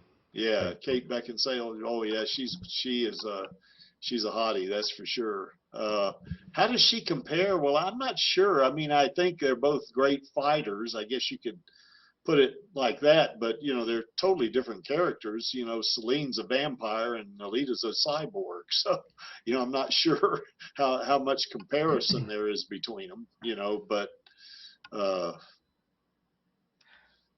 you know, a cyborg, an anti-cyborg martial artist, and a V mutant walk into a bar. Oh my gosh. Yeah. The Kansas bar. Yeah. The Denver branch of the Kansas bar. Yeah. Yeah, they both look hot in leather. Yeah, they do. They definitely do. You've got Kate Beckinsale on one side. You've got Rosa Salazar on the other side, and you've got oh God, what's his name? Neo in the middle. Yes. And they walk into your bar. Yes. Yeah, I'll take yeah, Rosa can walk into the Denver branch of the Kansas bar. I wouldn't mind that. So and Kate Beckinsale at the same time? Oh, absolutely. I'd take Kate Beckinsale too. Absolutely. Not a problem. Yeah. Yeah, but I think it'd be neat if they worked Karula. Now she'd have to be in like, well, I guess she could be in the third Alita 3, I guess. You know, I mean, it depends on how they put together the arcs and all that stuff, or how they wrote the stories, you know. Well, Karula's one of those behind-the-scenes type of people where, I mean, in the manga we're first introduced to her when she's fighting for the Stellar Nursery Society, but she was creeping around in the background before that. They could just bring something like that in, like an unknown woman in a cowl, you know, stops Alita and says, you know, something important, you know, drops a bit of foreshadowing, and Alita's like, I never even saw her coming. Yeah. I couldn't pick her up. She made no noise whatsoever. What the hell? Who is this person? She's not a cyborg. What is she? Yeah, yeah. I would like to say with Alejandro, I don't know if Greeks like that picture a lot, but I do know the Creek likes it, so I know that. So, so anyway, yeah, that'd be yeah. And I guess John Hoot says that babes in black leather are his weakness. Oh, I can. So he's allergic to babes in black leather, hey? I'm not.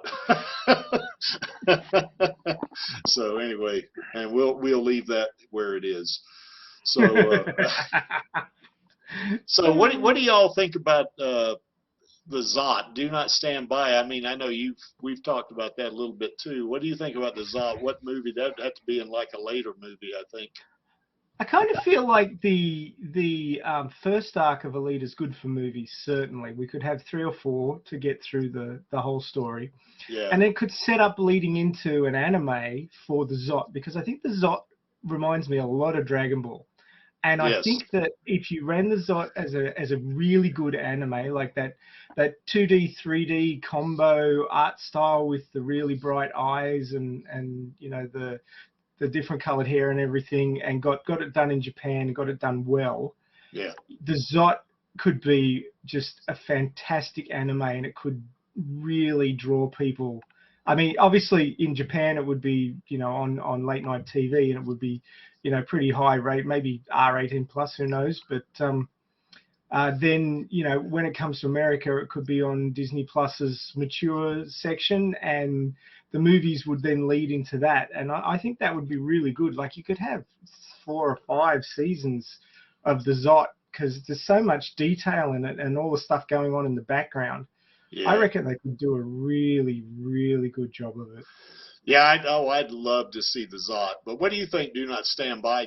What about the Zot with you? What is that?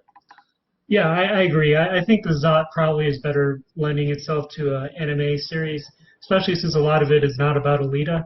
I prefer the movie series to be having Alita as the focal point for all the movies. And maybe one idea is like with Last Order, there's an Alita that still has her brain, and then an Alita that's got a chip. Have the Alita with the chip go through the Zot, and the Alita with the brain go through another television series where they go 2 alternate paths. At some point, they meet each other again, and that way Rosa can play the Alita with the brain, and also have the anime be a different version of Alita, and have Rosa voice her in the anime. Nice. I hadn't thought of that. Yeah, because there is 2 Alitas in there at the end of the Last Order. And if Rosa doesn't voice her, I would really like to throw up Meredith McCoy, who does Android 18. I just think that she's perfect, and I stand her. Sorry, guys. Yeah, no, that's fine. I agree You're with allowed. you. Yeah, no, I that's mean, cool. she looks like Android 18, kind of. I mean, Yeah. I like that. You know, the blonde hair and the bright blue eyes and all that. She stays in shape. Does CrossFit. I mean, and I think she does. I use her for the Alita voices in my little clips that I do in my video. Agree. So I think she's perfect. Yeah, I do too. I think she'd be great for a voiceover, you know. And she kind of sounds like Rosa. The thing that the Android 18 you're hearing isn't the Android 18 I'm talking about. It's a different voice actress. So she does kind of sound like Rosa. You're hearing the Kai version, but there's a different actress who normally plays her. Yeah, who normally plays her. Yeah, she kind of does kind of sound like Rosa a little bit. So, you know, just throwing that out there, guys. Cool. Well, Lee Lemon, what do you think? What do you have a preference here for Alita 3 or Alita 4, 5, 6, 7, or 8, or 9? I think I like Do Not Stand By's idea. Yes. Yeah, you could branch it off 2 ways. Boy, Disney could make some money if they did that. Yeah. Plus, it's more Alita. Yes. Yeah, that's right. Yeah, you know, when they do finally end the franchise, this needs to be way in the future, by the way. I think what I would like is to see. Now, I know this is going to sound corny to you guys, but I'd like to see Alita get a happy ending. You know, I mean, that's just my thing. You know, I mean, since she is kind of like my niece, you know. So anyway, I would like to see her, you know, in Figure 4, you know, and then maybe have a little bit of a slice of life segment, you know, in the last movie or something like that, you know. I think that'd be really neat. You know, that'd be Alita with a human brain and not the chip, I guess. So, not the other Alita, but the human Alita. So, all I can say is that the entire sex army will be there for the Zot. yes. When Zex shows up in that movie theater to fight Alita because he thinks that he's got to beat her to prove himself, that will go fucking down in history. Yes. Yes. Oh, John says, yeah, we need an Alita Infinity. That would be a lot of movies there, John. So, yeah, I guess the Creek could be all right, you know, with that. You know, I mean, yeah, I would be all right with that. You know, I don't care how many movies they make as long as they tell the story that's true to the manga and spirit. You know, it doesn't have to be it doesn't have to be a carbon copy of it. You know, it can just be just as long as it, stays with the manga mostly. I think I've said that as long as I've been streaming or even on Den Stream. I think, I've always said that as long as they stay faithful to manga, I'm good with it, so. So it'd be better. Go ahead. I was going to say, so we need Alita 2 in 2024, 25, somewhere around there. And then we need Alita 3 in 26, Alita 4 in 27, and the anime needs to start in 28 because Kashiro's not a young man, and neither am I, and neither's Creaky. So we need to get on with it. The anime has to run concurrently with the films to tie us over during the movies, and it's going to be its own universe too. So it's not going to spoil the movies. If you say so. Okay, yeah, I can live. I can live with that. And that's why I think that the anime should stick close to the manga, and the film can kind of do its own thing, like it's already kind of doing. You know what I mean? And the film kind of like has its own little verse, and then the anime, runs during the whole time like anime does. And that one sticks more to the manga, Yeah. By the way, I want you guys to live the experiences with me, okay? Y'all motherfuckers old, okay? The good thing is that a lot of animes take, like 5 years before you get season 3 because they ran out of material and they've got to wait for the light novels and the manga to come out. Kashiro's got 30 years backed up there, man. There's no shortage. It's like they're not going to have to delay that at all. They're not going to have to. Get the hell on with it. Yeah, exactly. By the way, Alejandro Camago says, how did Lita get that sexy black leather outfit she had, and I think in the novelization, Gearhead, she was about to go out and she says, not dressed like that, you're not, because in the novelization, she just had panties on, I think, didn't she? If I remember correctly, Maxie, I'm not sure, but I think she just had underwear. Yeah, that's right. So, they, I guess they had, that outfit, somewhere downstairs, with all those bodies, I guess, so. But of course, Alita's my niece, so I can't, I'm not gonna, I'm not gonna lick my chops on that one, So you need some of that V virus. Yeah, I guess. Yeah. So anyway, I guess we're all in agreement here. I mean, I don't know how we could not be in agreement. There's so much at all because there's so much material, in the manga, in all 3 versions of it that we all want to see it. So I think we're all in consensus on that. So it's just a matter of how many movies it's going to take them to do that, So anyway, I guess if Robert Rodriguez ever sees this stream, I hope he knows that we're behind him. We want him to make as many of these movies as he can, So I know that he's a busy guy, but I would like at least one of his subordinates to be keeping up with us, really. I mean, it would make sense to keep up with the fans. Yeah. Yep, exactly. It sure I mean, would. how many hours do you reckon we've put into these live streams by now? Oh, hell. I don't know. Yeah. 150 hours? Well, I think you put in a lot more than I have, that's for sure. Much to my wife's disgust, but anyway. Well, it is what it is. So, Yeah. yeah, but I know I've put in some hours, and you know what? It's not a, you know, this is not a drudgery for me. I love doing this. You know, Not a chore. Not at oh, all. absolutely. You know, I mean, I think Lee jumped on. You know, he said he got the courage to do it, but I'm glad he jumped on. But yeah, I guess I'm okay. You know, I know last week Jay had jumped on because he felt sorry for me being the only one on, but see, it was no big deal. I mean, as long as I can talk about Alita and there are people listening, I have no problem with that. You know, I mean, seriously. I mean, you know, you guys know I'm long-winded anyway.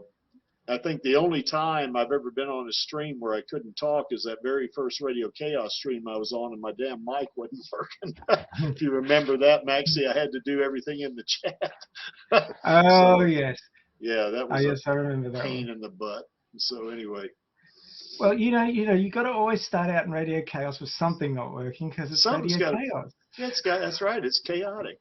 That's the way it goes, you know. So, oh, by the way, I know one thing, not to plug StreamYard too much, but they got a new feature on StreamYard now. I can advance these slides without alt-tabbing to it. You know, they've got a thing where you can upload slides directly. Oh, So, cool. yeah, that's cool. So, you know, in the past, you know, I've had people being backstage and I was over on the other side, you know, going through the slides and I didn't see them. But now, you know, I can just advance the slides by clicking on the stream and StreamYard. You're on the screen, rather, like that. Okay, I know we've talked about a series, but you know, I know we talked a lot about anime series, and I agree with you know, with Den and Do Not Stand By, you know, about having an anime series. But you know what? I think I'd like to see a live action series too, kind of like in the vein of The Mandalorian. You know, I mean, that would be pretty neat, I think. Oh, by the way, Künstler 99 just joined us. How's it going? Hooray! Hey, what's happening, Künstler? Oh, nothing much. Just getting off of a terrible day at work, but that's old news. How's that sign business going, man? Well, I mean, I got one pretty much finished up. I just got to wait for hanging hardware to come through on Amazon for one. Yeah. But, so, pretty good. I'm still waiting for the company to get back to me on the quotes that I sent them, but they're slow. Businesses are slow, especially when it comes to stuff they're spending money on. Yeah. So, but yeah, so I'm waiting on that. But other than that, everything is, you know, going as it should. Not getting a ton of hits on Facebook yet, but I haven't even really paid attention to how to market that yet. Cool. Well, I know one thing. We're going to be using your sign, or not your sign. It's my sign, but it's our sign. I guess. So, you know, so is that a cosign then? Maybe so. Oh, oh, ouch. Bad math joke, sorry. Yes, that's an Aussie joke, I guess. No, it's a bad math joke. Okay. So anyway, yeah, I guess we got you know, Lee Lemon on. He's from south of Colorado Springs, and I'm in Denver or Littleton, I guess. And we got Do Not Stand By is in Arvada, and then we got Alita Rave is up in Fort Collins. So we're scattered all over the state, but you know, sometime during Christmas holidays, we're going to have to do kind of a thing in the Kansas bar. You know, and then I'll certainly put together a video on that. We can add that to a stream or something like that, you know. So that'd be pretty cool. We could play it on both this stream and on the Radio Chaos stream. That'd be the neatest thing. So that's fun. Yeah, that's going to be neat. You know, everybody will see what the Kansas bar looks like again. So, but anyway. Yeah, what do you guys think about live action series? I know we talked about anime a lot, but what about the live action series? What do y'all think about that? Well, the problem with live action series is that if you're going with the fully CGI Alita, it's going to be very expensive now. And it's got to have return on investment. Well, not necessarily. I mean, they've got all the models and they've got the method down pat, and they've even moved forward a couple of years since then, so it should be getting a little bit cheaper and a little bit easier. I mean, the original movie was groundbreaking, and now that the ground is broken, it's much easier to plant the seeds, you know, and grow the crops.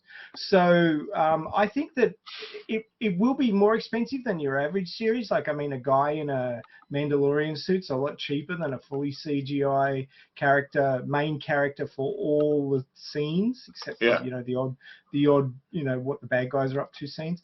But I mean, it was an expensive movie to make, based on all the CGI and how good the CGI was. I mean, it was top tier. So, do you cheap out a bit and make it not look as good in the live action series? I wouldn't expect so, because people would be turned off by it. Once you make an expectation of what the character's going to look like, you don't want to then drop the ball on that. So I think a live action series would be the most difficult one to make happen, because you wouldn't necessarily get the return on a live action series that you get on a movie. Yeah. Well, you know, they could do a deep fake type thing, and that was pretty good. I know that last episode of The Mandalorian, you know, where Mark Hamill, you know, came in as Luke Skywalker at the end, you know, that looked pretty good to me. I mean, you know, I think Alita's, you know, her face and all that, the way they did it was certainly a lot more detailed and all that. But, you know, I think in a series that would probably be passable, don't you think, folks? I mean, I don't know.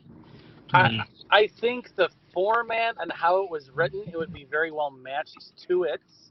I think the story would flow better the way that the comic book flowed. But you have the issue of the quality of the actual cinematography. Yeah. If you have good directors, you could easily get that done in a passable way, but it's not going to be anywhere near the special effects or the cinematography that you had in the movie for them to be able to justify the cost with as niche of a market as they'd be looking at. That they know they'd be looking at. Yeah, that's to Maxie's point. I guess it would be expensive too, I guess. Yeah. So if they didn't decide to cheap out, if they decided to cheap out, like, I don't know, if you were looking at something that was like almost like a redo, or like a remake, but make it into a whole series to cover, and you start off from square one, and you kind of be like kind of more faithful to the chapters of it, I think you can kind of get away with it. But like, I think it's still too soon from the movie coming out for you to get away with kind of like a, you know, retcon, you know? yeah, I guess so. I guess what you could do is that as the deep fake technology improves, because it's improving all the time. I don't know if you've ever been to that YouTube page they have. Some of that is pretty phenomenal, you know, where they've had, I guess they put Patrick Stewart's face on Yul Brynner's Westworld body, and it looked pretty convincing, you know. And probably if they did another movie and then they had an anime, and then they kind of did like they did with The Mandalorian, you know, after several years, now they do the deep fake version live action. They might be able to get away with it if they improve the technology a lot, you know. Because let's face it, you know, that mocap was great and all that, but eventually it's going to become obsolete because technology is always changing. So, you know, once they get to the technology where maybe it's not quite as expensive, then maybe they can do it, I think. I'm just going to throw this idea out of maybe after Alita becomes human, they could have Rosa Salazar play in the live action and have her play mostly as her human self, but exploring or rediscovering her memories from her past life on Mars. So it'd be a combination Rosa Salazar as a human and reminiscing and flashing back to like a prequel. Yeah. Yeah, they could do that. You know, I'm wondering, you know, I mean, there are certainly a lot of shots in the movie to where, you know, you can see Rosa's face, you know, when they show close-up of Alita's face. There are several shots you can see Rosa, you know, I mean, I do anyway. But not every shot, you know, and I'm wondering how they would, if if they did a human version of Alita like that, if they would have to retain Alita's face, I mean, certainly Rosa, she's nice looking, and I mean, she can definitely, her body would work great, but, Alita's face, I'm not sure if Rosa's face is close enough. Maybe it is. I don't know. What do y'all think about that? I mean, I don't know. I mean, I do think you can have it be close enough. There's a lot of things you can do with makeup. Yes. But it's, I mean, again, it's the shape of the face that you're not going to really be able to get, and it's the eyes. The eyes are that's, if people are going to want to watch it, they're going to want to watch it because I'm going to watch it. Oh, I'd watch it. I mean, you got to figure so much of the budget was to get that right. Like a good chunk. Like you gotta figure you got at least like, I mean, you got tens of millions of dollars just to get her character right. Like, the look. Yeah. The mocap. Probably more than that. You're probably talking like almost 20 for just that part. But, and that's the thing. I don't think they would want to abandon that. They've invested so much money into that already. Yes, Why did we do all that? Yeah. Well, it would certainly be cheaper to switch to anime for Last Order, in that you've got so many non-human looking characters. Yeah. And to try and 3D generate all of them in full CGI would be horrifically expensive. Yes. Well, you've also got multiple looks for Alita, cat leader, winged angel cat leader, there's a lot in there, and it would just be a lot cheaper. Well, the same would be true of Mars Chronicles, wouldn't it? I mean, if they did a prequel anime series of that, they have a lot of characters in that too that are, not strictly human looking. I guess they're humans, but a lot of them, but still, I guess if you CGI'd them, it'd be tough. I guess it would be expensive for that one too, I guess. Yes. I mean, the whole point of having a leader in the motorball body at the end of the first movie was to spend the money now and have that cheaper for the next one. Yeah. I'm sure that's what the deal was. Yeah. Well, and if you think about it, if you did do an anime series and it was from the same studio, like they could take a lot of what they already have for the 3D CGI stuff and use that as a template for the anime. Like, you would barely have to spend any money for it to be an anime, because you'd have to literally dumb down the files for your CG graphics. So you already have the baseline designs for these characters that all you'd have to do is convert to an anime format. Well, once again, too, though, if it was live action, and as deep fakes technology gets better and better and better over time, eventually, like I said, that mocap stuff's going to be obsolete.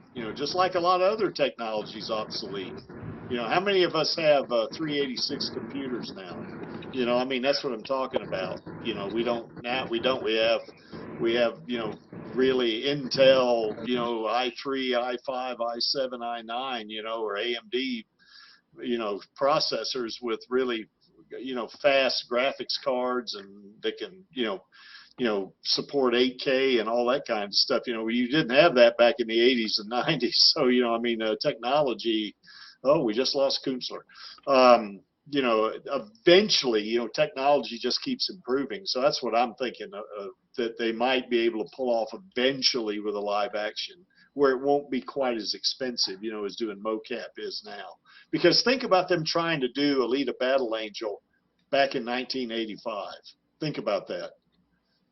It would be very difficult to pull that off back then. Now they can do it, because technology's improved so much. So it would basically be like the fairly bad live action anime spin-offs that come out of Japan. Yeah. Where they get some kid that doesn't really look like her, and off they go. There's no great, effort to really make it work properly. Yeah. I think Dan mentioned games. a while ago. Certainly that'd be a lot easier to pull off, wouldn't it? Because that'd be like, that would be animated, I guess, Give it to an indie studio. Don't give it to, even though they probably would, end up being the ones to have it, like EA or Activision. But yeah, Definitely an indie games. studio. What happened? Definitely an indie studio, yeah. Yeah, because I don't think that there's been a good AAA game in like the last 10 fucking years. So, but I think that I don't know, or let Japan make it. You know what I mean? A good, and the thing about like an Alita game is that it doesn't have to be super expensive because it's already an anime-ish property. You know what I mean? You don't need like photorealistic graphics because that's not necessarily what we are attracted to in Alita. It's a fantasy world, so you can focus mostly on the gameplay, and like I said, follow Alita's life in an action RPG. Many years ago there was that movie Beowulf. I don't know if you remember it. It had a lot of good actors in it. I do. I saw that in theaters. Yeah, exactly. Anthony Hopkins and just a ton of others. I guess Angelina Jolie was in it, and I can't recall who else was in it. But the technology now, of course, has gotten better and better. And they, if they did, Ash Blackwind says he prefers 2D over 3D, but he's okay with 3D if it's done well, I guess, is his point. I think they could do this with Alita, I think. She's another character, and they can certainly do it, I think. I agree with them. I say I prefer 2D animation over 3D, but if 3D is done really well, then Yeah. Well, the best of both worlds, as far as I'm concerned, is 2D with 3D elements, like fireworks, water, and things like that go really well in 3D in a 2D environment, and all the characters are 2D. But you can have 3D explosions and things like that, which give it a little bit more oomph, but don't take away from the 2D. I guess they're kind of moving that direction with Dragon Ball. The next movie is going to be the last movie was partially 3D, and then this next movie is going to be more in 3D. With I guess it's like 3D with 2D drawn on top of it or something like that. But I guess it's cheaper to make or something like that. So I guess maybe they put it more in that direction. I think they're trying to appease the fans of both methods. I mean, there's people who are 2D only and people who are 3D only, and they're trying to meet them in the middle. Yeah, keep all the fans in, but I mean, I find it works really well. I mean, you're sort of looking at going, when they've done it properly, you can't be sure if it's 2D or 3D. You watch the way it moves and you go, nobody hand animated that. No, that's too hard. That's got to be 3D, but it fits really nicely. Well, the one thing you'd want, though, whether 2D or 3D, if it's 3D, then you're going to need, you'll need a fast computer with a really good graphics card, that in order to play the game without it being a little, jumpy or something like that. 2D can pretty much play on any computer, I think. So, there's that, because a lot of folks don't have, I know Den's got a gaming computer, but some folks don't, so I'm not sure how well. I guess it depends on how they coded, put the code together and stuff like that. But, if you got a really photorealistic game, that's going to require some processing power, and it's going to require, a really good graphics card, I think. It would require the developers to spend a lot of time focusing on the game's aesthetics and stuff like that when they shouldn't. Make a good game instead, and then later, if you have time, tweak that stuff. Because that's right. I agree with that. Yeah. Halo Infinite is the most hyped game of this year, and even that is releasing in pieces over the next few months, and it's been a 5-6 year development period. You know what I mean? It's the longest development between any Halo games in a long time. It's been 5-6 years, and they still can't even release the game on time. And what we got of the game, even the piece that we have now, is still radically incomplete. Things that we had with Halo 1 aren't even there. And it's because these games just take too long and are too expensive to make these days. You see what I'm saying? Yeah. Stuff that, like I said, stuff that was standard in Halo 1 is now considered an extra in Halo Infinite. And, and it's not even talking about things like Cyberpunk and stuff like that. You know what I mean? Another game with a ridiculously long development period that came out absolutely broken. So what we just need is stop focusing on these look at these indie games. You know what I mean? I think they're doing pretty well. Yeah. Well, people just focus on the looks of the game, and back in the day when you couldn't make a game look that good, you spent your time on the gameplay, and the gameplay was addictive. Yes. And you It was played it fun. for the gameplay. You didn't play it because it looked special. Yeah, that's Yeah. right. And they've just got basically they're different departments. It's not the same people working on the graphics that are working on the gameplay. It's just that they don't spend the money in the gameplay development team. It's like an afterthought. As far as I know, they had to get a lot of the elements to work together, though. And these games I mean, just from the little bit of stuff that I know about technology and rendering and stuff, that stuff takes a long time to render, especially when you can see the pores on the character's face. You know what I mean? I understand the different departments, but you still have to get them to work together. And there's just these games are so glitchy and so buggy and take so long to make, and they're large too. They're insanely big. Like Master Chief Collection altogether is like 700 gigs, and I get it. These are a lot of games, but but you can download Master Chief Collection piecemeal, right? The original Halo can fit on an old 2 gigabyte memory card, whereas the Master Chief Collection Halo is like 160 something gigabytes. It's insane how much they're putting behind these games these days. And I just think that they just need to take it back, because the thing about it is the fans don't care about the graphics as much, which is why indie games blow up so much. You know, Cuphead looked amazing, but it's because it wasn't trying to look photorealistic. People still bought Skyward Sword just a couple months ago for $60, and that was a Wii game. You know what I mean? A game on the original Wii. So I don't think people care too much about the graphics, but you know, when you're getting into your PS4s and PS5s and Xbox Series X's and stuff, I think the developers themselves think that people care about this stuff. Well, That's the 2000s where people cared about that, not today. Yeah, well, I know in these games, I know I'm not a big game player, and the games I play are old games, but the thing of it is like if I was going to play a new game like that, like Alita game, I mean, she might look cool and everything if you could see the scar on her nose and the pores on her face, but if that's going to detract from the game, because, you know, I mean, if it's laggy or something like that, it's going to be frustrating, you know. So, you know, I think if it just looks like Alita, you know, and she's cute and all that, and she's a good fighter in the game, I'm good with that. You know, it doesn't have to be. That's really all we want. Yeah, exactly. And that's why I said in that video, you know, if you did an Alita game, so that's why I broke it down into two. You know, you get one version that kind of looks like the movie and is focused on multiplayer, just like your average AAA game, you know, that these game developers make to get a few $1 billion, you know, in their pockets, you know. But then if you take a game and you really want to make it for the fans, make it manga based and have like an anime aesthetic. You know what I mean? Because like I said, Zelda, which one was it? The Wind Waker, right? It looks good today. The graphics hold up because it was cell shaded graphics. It looks like a cartoon. So really, it's not that big of a jump when you go from GameCube to, I don't know, Xbox or whatever. You know what I mean? Like the graphics still hold up today, and you could do something like that with a simple art style. That's just a large game focused on the story and the gameplay. You know, like remaking Martian Memory, I think would be best served by having a simple art style for the anime focused art style for the game. Yeah. Welcome, Chaos Nova. How's it going? Going great. Cool. Yeah, I noticed you play a lot of games and you record them and put them on YouTube, Chaos. Oh, sometimes they're live. Just depends. Yeah.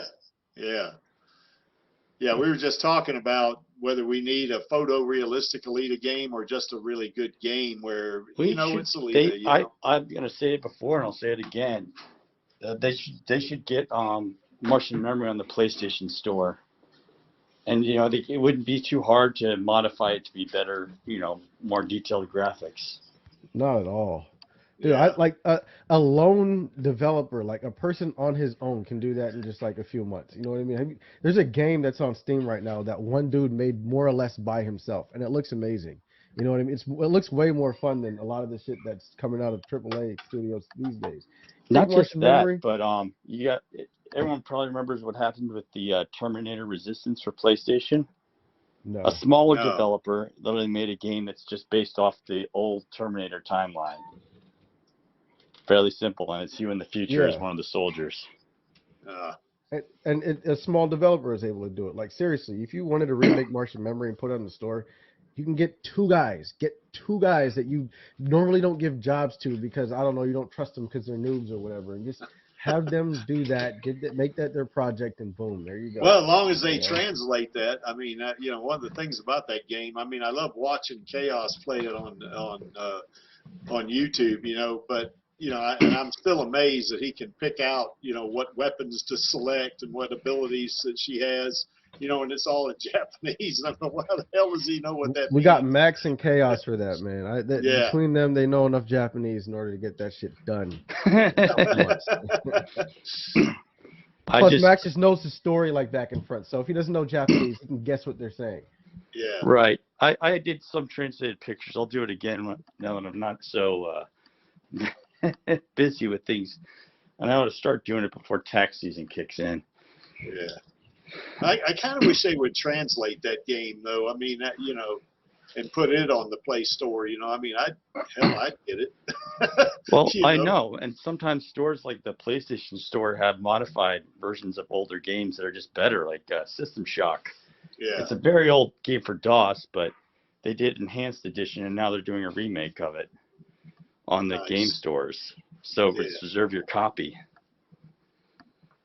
And they did it with a number of other games, such as the first Deus Ex. I'm trying to think of, they did Revision, which is just a way more like the old Deus Ex game from 2001.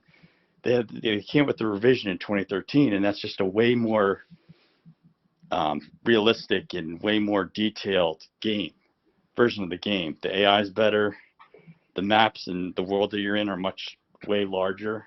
Yeah. It actually looks like, what I remember from walking around New York City and a couple of the other places you're in the game. It's just bigger. It's bigger and better. Yeah. Because some people were willing to literally overhaul the game, and now they have that version on the store. So, I'm just saying the game stores online are one of the best things that we've had in the past 10 years. Okay, well, anyway, I think we got the games pretty. What about to switch back to series or even movies? I got Disney Plus up there, but I know a lot of folks in the Elite Army don't like Disney, and they're afraid that if Disney does an Alita thing, if they don't do it through 20th Century Studios, it's going to be They should ask Madhouse. They're a good anime studio. I like a lot of what they do. Okay. Cowboy Bebop and the others. Yeah. JC Staff. But I'm thinking about, though, a big movie, studio like Paramount or somebody like that.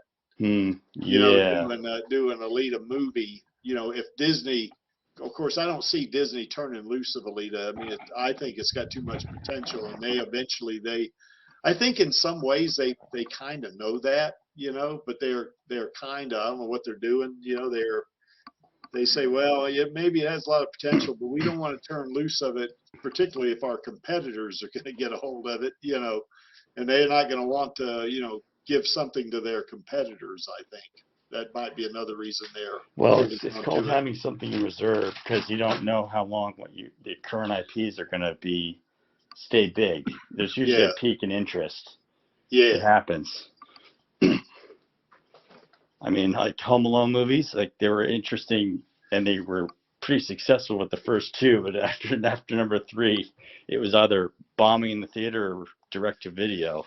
Well, they just came out with another Home Alone, didn't they? I heard right. That It's a direct to Disney Plus. Yeah, and it's not doing that well from what I've heard. So it's a rental film. That's what streaming is. Yeah. I mean, something something you get for cheap to spend the weekend on, basically. Yeah. Well, one of the other thing about Alita too that there's a big potential of, I guess, that I'm going to kind of mute you there, Chaos, for a little bit, a lot of background noise. I guess one of the things about Alita that that some more potential is in the merch. More action figures and all that. I mean, I know every day I look at my my Hot Toys Alita, and you know, I'm amazed at how good that thing is, you know, and I can only see them improving on that even. So what do y'all think? What about the merch? Motorpool Lego, Motorpool Lego. Yes. Yes. Oh, there was a version of the Cat Lita I saw on Twitter. Holy cow, I like that thing. I just want that Prime 1 manga version of Alita, but not at like $4 billion. You know what I mean? I want those. That's the only figures I want is that, and maybe like the Uzuru Saiyan 8. Yeah. You know what I mean? Other than that, I don't want any figures, but those two right there look. I think that Prime 1 version's $3,000. I think, if I'm not mistaken. Yeah, there's nothing on earth that could justify me spending that much on anything that is a figure.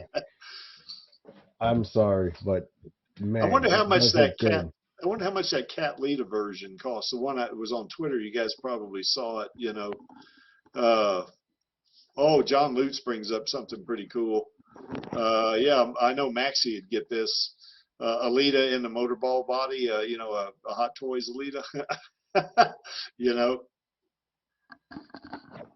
I would have responded quicker, but I was eating a boiled egg. Oh, that's okay. So yeah, but I mean, I would love to have that Prime 1 version. I'm like, Dan, $3,000's a lot of money, you know. And of course, you know, I paid a lot of money for some of the stuff I got now. So I mean, you know, but that's kind of a lot. But that Cat Lita thing, I'd love to have that damn thing. You know, that'd be because you know, y'all know that Cat Lita is my favorite version of Alita. So you know, although that's not saying a whole lot because every version of Alita I like a lot. So.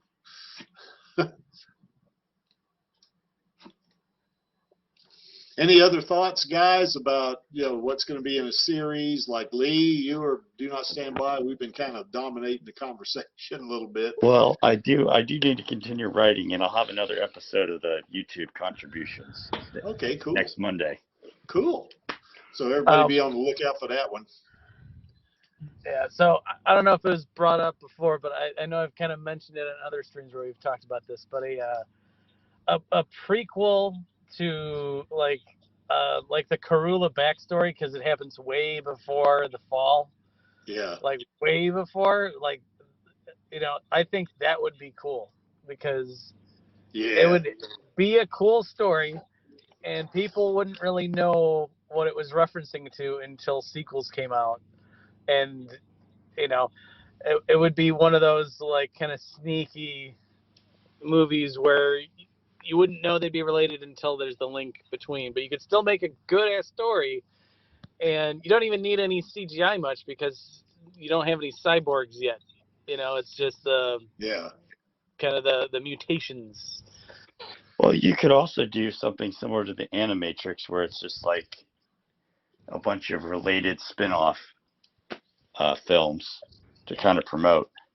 Yeah, but I mean, I do think that Karula backstory, you could make a full feature film, and it would be a conclusive story with kind of the hint of, oh, this is what's coming up. You could almost do like a time lapse to what's going on, and then like at the very end of the picture, you could see like them starting to build the basically the ladder, you know.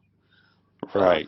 The only thing is, I think any kind of movie without Alita in it, that character, whoever that, like in this case, it'd be Karula, I guess, it'd have to be compelling, you know, and the Alita Army and other fans are going to have to follow. You know, they're kind of gambling on that a little bit, don't you think? I mean, you know, I mean, I like Karula, you know, I think she's great, but you know, I'm not sure she's going to capture the audience like Alita did, you know. Well, and this is the thing too, with the way that it was done, is you meet Karula first, and you go through that interaction, and then you find out her backstory, and it would kind of lose the mystery to it when that were to happen, because then people would already know who she is. So I mean, that's a fair point, but I'm just saying that would be cool to see in movie format, and you know, I think with it being as different as it would be to the whole, you know, kind of cyborg things at the time, it would be kind of the apocalypse is happening. It's an ice age, and humanity's barely surviving. And I mean, I think that would be a cool enough of a story. Yeah. Is this the one you're talking about? No, it was no, it's not that one. Let me see if I can find it over here on my Twitter somewhere. Let's see if I can find that damn thing. Let's see. Is it where she's like on her knees and hands? No. Let's see. I'll find it here pretty quick, I guess. But oh, I found one that Dan will want. Let me share this for a second. Okay. Dan will definitely want this one. Yeah, definitely. I want to put that on my nightstand next to my bed, so every morning when I wake up, the first thing I see is him. Who made that? A good person made that. A person with a sense of humor. Yeah. I wonder if the underwear are removable. Oh my gosh. I don't want to know. No, I don't want that. Gives a whole new meaning to cocking your weapon, doesn't it? Yeah. Oh, yeah. A whole new meaning. Yes. See, I'm trying to find that damn version here on Twitter. I can't. That's made my morning. Yes. I'm sorry. The way that character went out too was just hilarious. Let's see if I can find the damn thing here. I'm looking for the. See if I can find the damn thing. I like that one. That one tweet you put out, Dan, that shows a guy carving a turkey with a chainsaw. Oh, that wasn't me. That was my buddy in Guatemala. He's an Alita fan too. He's been on he's been on my stream back when I had it on. Yeah. I just love that one. That's pretty funny. Having just gone through Thanksgiving, with my family, which we had a great time, but it's kind of reminded me a little bit of it. Sad I can't find it. So I have to do this one for the Zex fans. I keep saying the sex fans. I get in trouble. Yeah, Zex. Yeah, Zex. Z. Yes. I think everyone's a fan of sex. Well, we are. That's pretty dope, by the way. Yeah, it is. Yeah. Was that 3D printed? Damn, it looks like it. Doesn't it? Looks like it. Yeah, just like probably like not the filament kind, but the one that's like with the liquid, where it like builds up and like comes out of the liquid. I could see that. Yeah, I can't find that damn thing. This is from 2015, so the technology's come a long way since then. Yeah, I can't find the damn thing. Whoever made that did a fantastic job. Yeah, well, this is in Japan, so it might be actual licensed from the manga. That's crazy good. Yeah, damn it, I can't find it. Do you guys think that Kishiro would actually care if people were making unlicensed merch of his manga? I get the vibe that he wouldn't.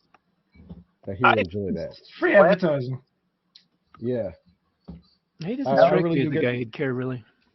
I think because he's kind of, I know he's kind of almost not like a hermit, but he's not really public.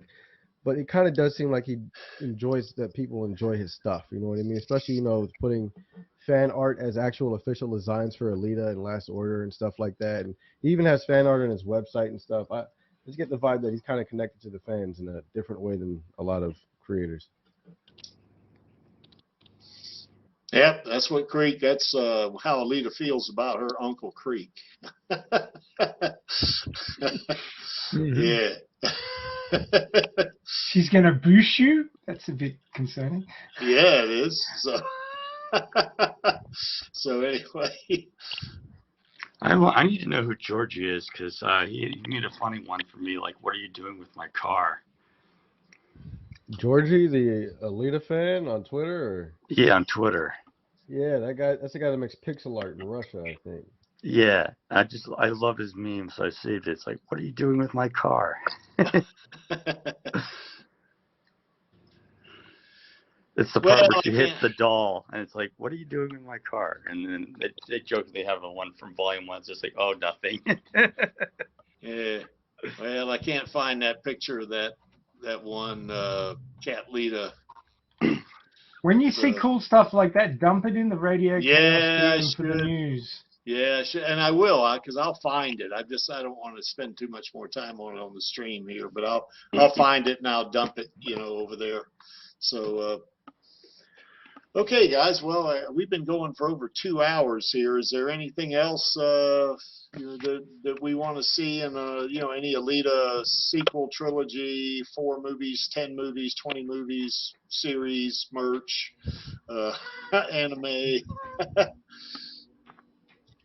Well, I'll just throw out that CD Projekt Red, who made Cyberpunk 2077, they have a lot to make up for with the buggy release that they had. It'd be nice if they licensed the engine for Cyberpunk 2077 after they fix it, of course, and somebody make an Alita video game off of that, kind of like what they did with Fallout New Vegas for Fallout 3's engine.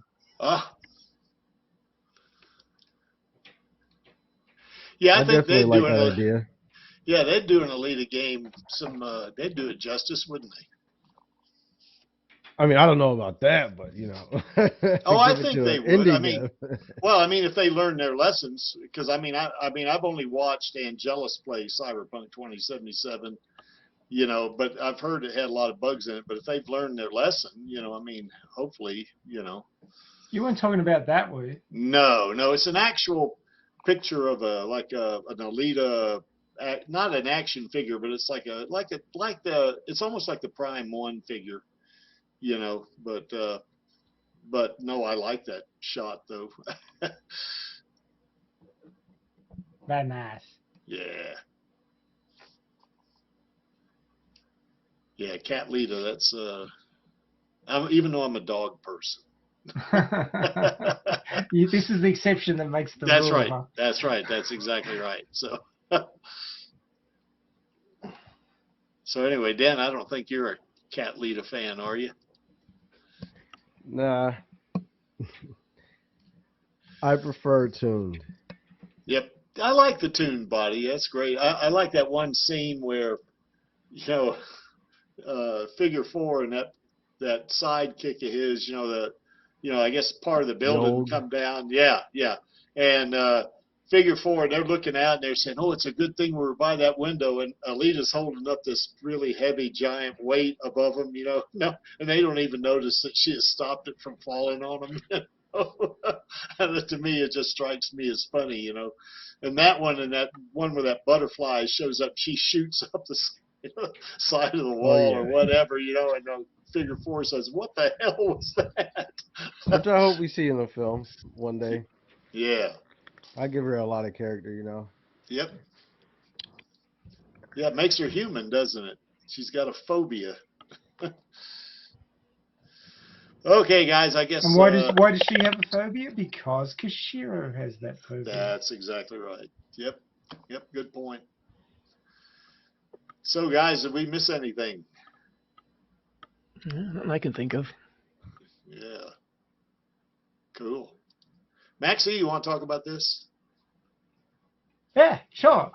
Pretty straightforward. We're up to the end of the battle between Makaku and Alita, so we'll be talking about that one. Dan, you were going to come on for this one, weren't you? Hold on, unmuting. Yes, it's definitely going to be on. Okay, so is this the definite like last week when you didn't show up, or the definite like you actually didn't show up?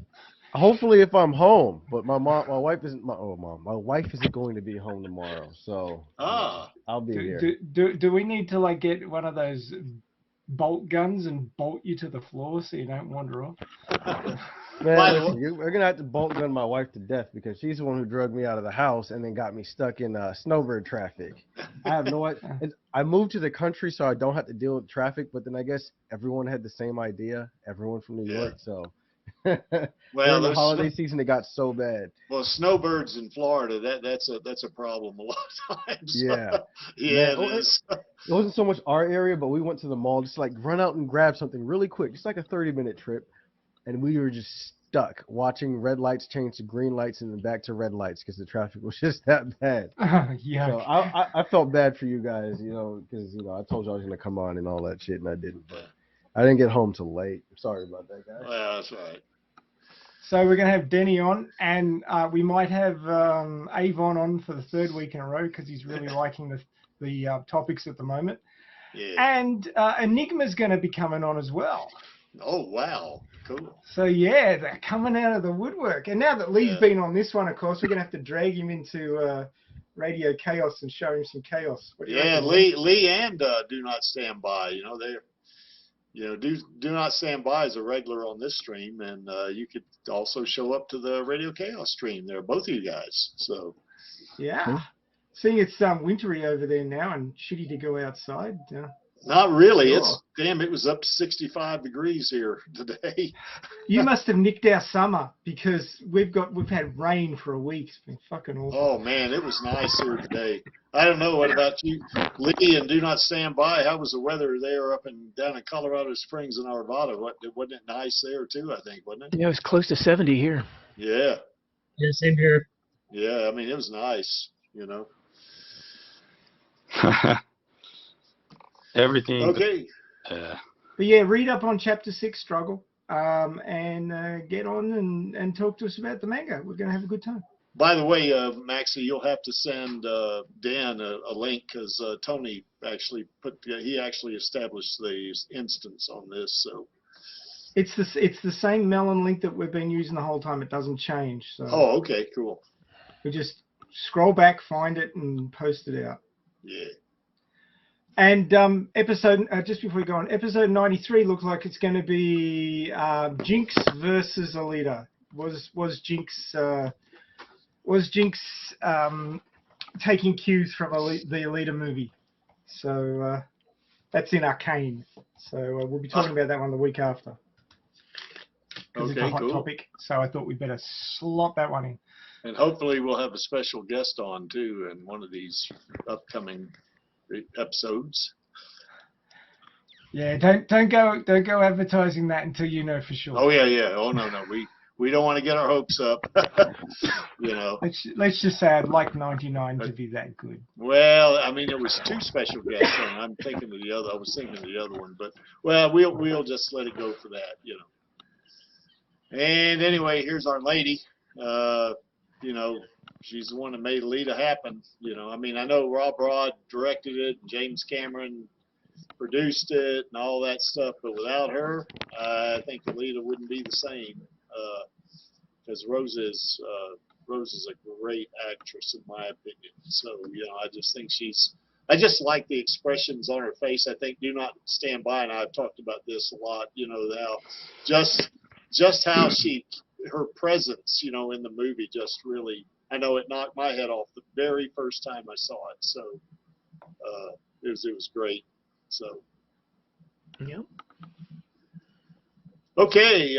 Anyway, why is this image here? Of course, with this new thing they got here on StreamYard, I can't animate this, but that's okay. You guys have seen this 1,000 times, so you know what it is. Why is this image here? Because I like it, and I'm only here for our girl, Elite Army. So, any last thoughts? Lee, you got any last thoughts? Not off the top of my head, no. How about it, Maxie?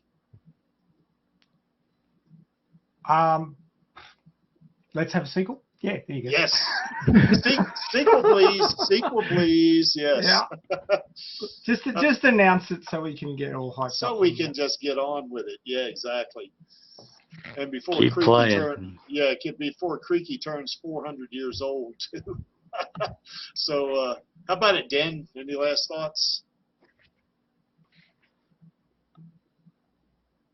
I think Den's muted, or he stepped away. How about I can help and answer while we're waiting for him. Okay. Just keep playing, keep enjoying it, and keep celebrating it. Yeah, That's absolutely. what I gotta say. That's it. Do Not Stand By. Any last thoughts? I do not stand by in the absence of sequel. That's right. Mhm. Nice, nice. That's right. And Chaos, of course, just gave us some pretty good advice there. And by the way, I highly encourage you to go to Chaos's channel. I like the way he, some of those games he plays, particularly when he plays Martian Memory. I like watching those, so it's really nice, So Well, I would also recommend myself to, visit Matrix University. I'll give a link in one of my videos to them. Cool. And want to invite everybody to the Radio Chaos stream tomorrow. It's going to be great. I know the Creek's going to be on there, and he'll try to not run his mouth so much. Let Maxie talk for a change. No, look, it's a discussion, man. That's right. Yeah. We're going to be talking about the culmination of that big fight and how Alita comes to understand her foe and his backstory and all the stuff that they didn't get time to put in the movie. Yeah. Okay, guys, since that's it, I guess we'll bring the stream to close. We'll do the old call to action. And, of course, that's going to be Film No Sequels, Baby. And that'll be on my count of 3. 1, 2, 3. Film No Sequels, baby. Okay, and we'll see you guys next week and tomorrow on Radio Chaos. Ta-ta. What's up, Alita Army? This is Hot Toys Alita, and I hope you enjoyed this week's Alita Livestream. Please join my Uncle Creek, Angelus, and our other guests for next week's show. Remember, I do not stand by in the presence of evil, and film those sequels, baby. See you next time.